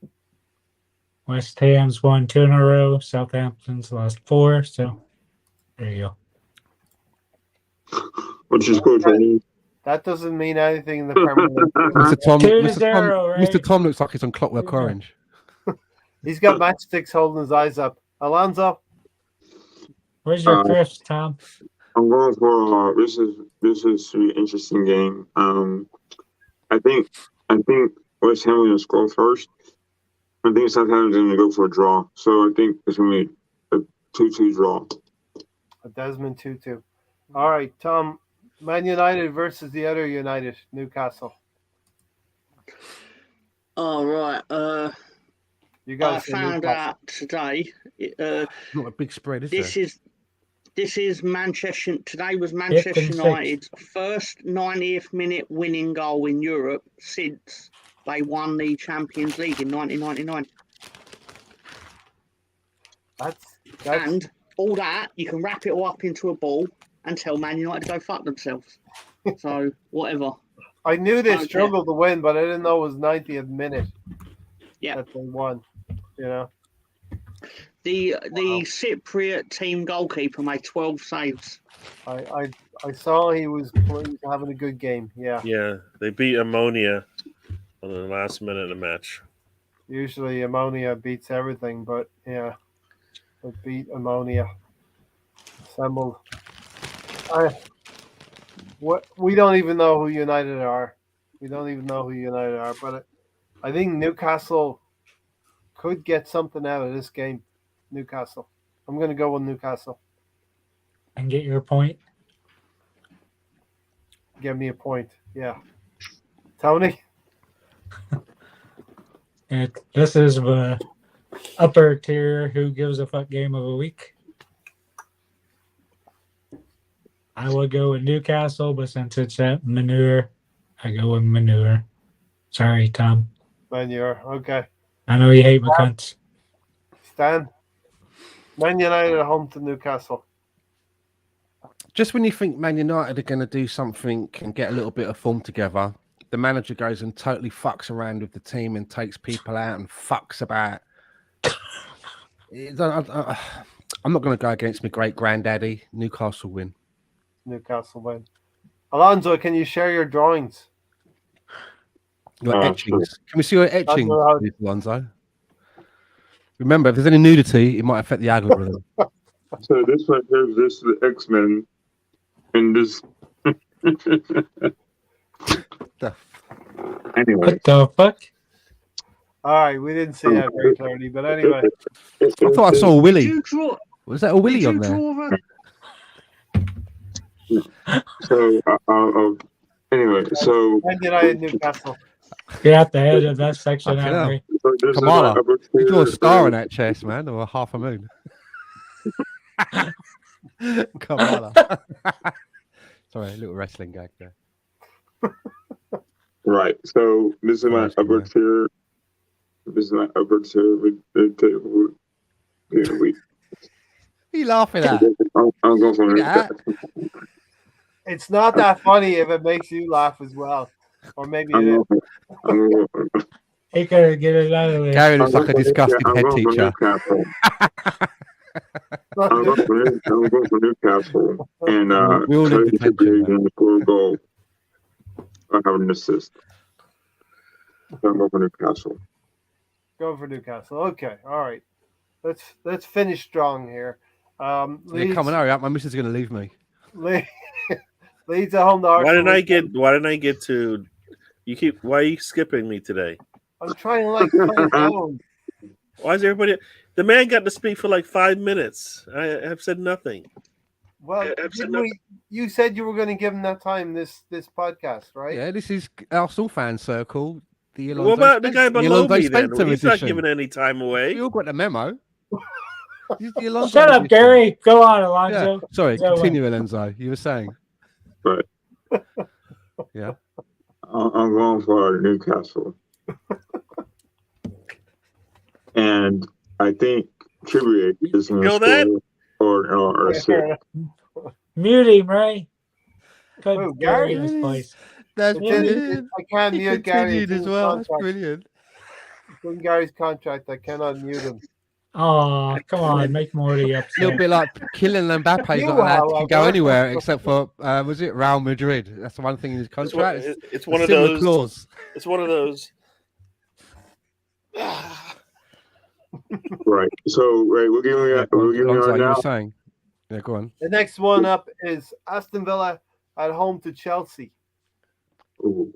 Gerrard Yeah. versus Potter. Well, Aston Villa aren't very good this year, and I'm surprised that Gerrard is still there. I'm going for Chelsea, of course, because who else would me, right? I mean, Aston Villa's not very good this year, so Tom, I'm going to go to you next. What do you think of Graham Potter? Is it too early? No. I think it. I think he's earned the opportunity. I mean, for context, he managed a team in Swedish fourth tier that ended up beating Arsenal in the Europa League match. Mm-hmm. You won over 2 legs, but he still beat you with a team that he had took 4 divisions up. I mean, what about 1 leg? 1 leg. We can beat you over 1 leg as well, if you want. Or beat you with 1 leg. Bash over the head with it. no one can beat Tony with anything because he's got about 400 When we go guns. to Tony's ranch, it could happen. It could happen. When we go to Tony's ranch. Once you get past the mines and the machine gun nest, you've got a chance. And the Tom barbed knows wire. what he's doing. He's going to a shooting range. You have a Have you chance. seen 1918? Was that 19? What is it? 1917? That movie? Yeah, that's what it's like. It's more like First Blood with like big logs coming down with spikes, and there's all sorts of booby traps and Predator. things. Come on, keep going. Infrared. You start going. seeing it in infrared and things like that. I'd like to say we have 5 more minutes. Well, it'll probably be 10. Want some I'm candy? sorry. Well, stop dragging it around, right? Okay, Tom, you like Some Gary? What do you candy. think of Potter? Want some Okay, candy? so first off, I think Newcastle will beat the team that Mute him, Ray. Tom doesn't like because I didn't really Mute get to talk about Mute that him. one. What are you All right. saying? Stop it. Where's Tom's bag of Chris? Stop it. I Where's your can't. Chris at, Tom? And then I I feel like when Gary's happy. then I feel it's I gonna be like a you draw. when he's sad, you Chelsea- know, more It's gonna be a draw. Jeez. It's gonna be a draw. So surprising draw. I Why muted isn't he? him. Why is Muted you him. Okay, thank you. No, I think it'll be a draw. Okay. At the Villa, break. Villa Chelsea will be a draw. okay. I think Villa have something in them where they can get a result. Tony, what do you think? Oh, have you finally unmuted me so I can speak? Okay. How come you were late today? Did you have a good Uh, excuse? It's personal. Still wasn't feeling good. All right. Well, I'm glad you were able to join us. Remember Tony I lives spent with my night buses. in the ER room? Yay! He was out hunting. Tony lives where the buses don't go. Buses go here. They drive by all the time, right? School buses, anyway. Metaphor. Yeah, exactly. Yeah, fucking exactly, man. Keep driving as well, Stan, don't they? Yeah, he knows the They time don't they come past. Yeah. How many of them school buses never made it to the school, man? He walked himself. out. Please, Oh, please, man. please erase me from these videos. Ah. Ray. I don't want to be associated Listen, with all if this. I have to take this stand, I don't want to. But if I have to take this stand, I will. I don't want to, but if I have to, then, I- you know. Ray, Here Ray, he is trying I to know, raise I know you, hands. I know you do a good job with camera work. I was not here. Okay, we can do that. I I'll was put a not here. post-it note over your. I'll put a post-it note over your section. Okay. And I don't know anybody named Stan. Stanley. I don't know that guy. Stan the man. Never heard of him. Gary, you're not coming to the ranch, Gary. I don't. No, Come on. Chelsea's beating Aston Villa. Not anymore. no, not at Not all. anymore. Not happening. You're not coming to Tony's ranch in Oak. Ooh, no, definitely not. No, I'll get shot at. no, yeah. No, I'll be right behind Alonzo. We ain't going anywhere near that place. Tony shoot me in the leg. We'll have porterhouses and beer. What's so bad Yeah. about that? Shit. The X-Files season 4, the Peacock family. Oh, I know. All I right, don't even. Can we get to the last game? That's Liverpool very versus City. specific. Did you hear me, Ray? I said Chelsea. You said Chelsea. Good man. Liverpool versus City. Listen, Arsenal beat Leeds. I'm just setting the stage Two here. Arsenal versus beat 10. Leeds. we need to go soon. Liverpool will take some points off City. Can it happen? No. I'm gonna open it up to all of you because we got to get out of here. That'd be my upset pick. Is it possible a City My can upset lead? pick. No, Your Liverpool team wins. Liverpool wins. Tom, can you see that happening? No. Haaland will score more goals than Liverpool. By himself. Yes. So he's scoring own goals because Liverpool's winning, right? No. We will have done our part, Gary. Arsenal will have soundly beaten Leeds 4-1. There you go. And we'll be sitting back watching Liverpool slow City down. And they didn't. And you know what, Haaland didn't play, so he's going to be rusty. And we'll have a 4-point gap when they play. There you We'll have a go. 4-point gap. Pressure will be on City at Anfield to go and get something. I can see it now. I'm going to go for a draw. City-Liverpool draw. I can't believe you go with a Liverpool upset for your 8 points, Ray. You're not going with your team? I haven't picked my upset yet. Alonso, what do you think? I'm going for City. You're going to go for City. Okay. Sensible. In the end, sensible. Listen, we'll get out of here, Stan, so Stan can keep his relationship in order. And to do my section real quick, She wants to watch EastEnders because Suki got caught in bed with Eve yesterday, and she wants to see the fallout. As do I, to be fair. So, okay, fair enough. Tony, Who? two birds. That's all you need to know. Tony, Caught by a son. Caught by a son. What? Oh my God! Yeah, man. EastEnders is up to its game. 2022. EastEnders has been up in its game, mate. Do you know what I mean? We got fucking rug munching and everything going on. What? The rugs are being munched. Tony, Oh what my did you have to God. say? I don't fucking remember. I reckon if I can get my missus into this storyline on EastEnders, I can like gently wean her onto Pornhub. But it's Where a you gonna long talk game I'm about playing. So. Tony'sNewLeg.com. Listen, let's help Tony get some money. Donate for Tony. If you can't donate, tag some people in. Spread the word us some around. money. Yeah, you shits. that the money will be going to a new prosthetic leg. It will not be going to any more firearms. This is the reason why Tony has enough. couldn't join us. It took Tony 1 hour to walk 200 yards just to get to the podcast. That's why. Oh, what happened to his wheelchair? I don't know. He's not to hid it from him. It did once take me an hour to do a 10-minute walk when it was snowing. No, listen. I remember it specifically. In all seriousness, we love you, Tony, and you've been through a lot, and you always come here, and you have a positive attitude, positive outlook on life. You have a negative attitude towards Arsenal. No, I don't.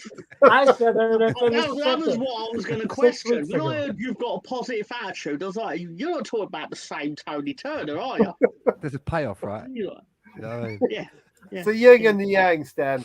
Yeah, He exactly. like Tom's still mad that I didn't know who Thomas Ross was. he's positive about life, but I mean, listen, the guy's Right, not who's that? bipedal anymore, and his biggest gripe is Arsenal. Fair play. I'd have bigger concerns, but Tony's like, fucking Arsenal. Fair play to that. Hey, I've been positive. I do that, and I'm bipedal, so. all right. Tony, thanks for joining us belatedly. Stan, And what I was going to say is Turner was my Don Juan. So Can I, before Yeah. you go, can I say, right, genuine, No, mute him. a rare Nonsense alert. Nonsense alert. No, not a nonsense alert. yeah, Thank talk you about for having wrestling me on the figures. show. Thank you for allowing me within the circle, despite the fact that I am quite obviously an outsider. What wrestling figure did you buy today, Tom? Who's the third man? You have to watch the stoop to find out. Who's the third Well, You man? already told ones me looks you like- bought somebody. Yeah. Tom, Anyway. you're welcome to join us next Thursday to take the spanking after we beat you 4-1. Yeah. If you want, you can join us. and It's like talk going to the about- match, right? Because Sting's on the card, and then when you get there, you find out it's NWA Sting. You're like, Yeah, not as good. Not as good. Yep. No. Yeah. Depending on the outcome, it will depend on whether I need to wash my hair or not that night. So. Okay, fair enough. But you do have hair. You just hide it in the Watch dungeon. this. Yeah, he does have I've seen it. I've seen it. Are you using that? There's something like Mary shampoo. in the dungeon. He has no hair, but outside the dungeon, he has hair. Come on, man! I want to get back to the scissoring on EastEnders. Yeah. Okay, Stan. Are you gonna bring out Alonso. Are you gonna bring out your notepad while you're watching it with the boss? If the boss wants to see it, she's like, "How long are you gonna be?" She's like, I didn't know you was a fan of the Acclaimed. oh, I know you're blaming Ray, you're blaming Gary, you're blaming Tony, you're blaming Alonso, you're blaming Tom. Listen, we're gonna wind it up. Stan's gotta go. Tom, thanks for hanging in there. Gary, thanks for joining us as always. Fresh from London. And yeah, Tony, Alonso, thanks for joining as well. All right. Leeds. We'll see you at the weekend where we beat Leeds, what, 5-0? You won't. We're gonna whoop your ass. say good night, Tony. We're outta Fuck here. you, Tom. Good night, Tony. Say good night, Tony. I'm gonna do Thanks a for Bray. watching, I want everybody. to do a Bray Wyatt ending.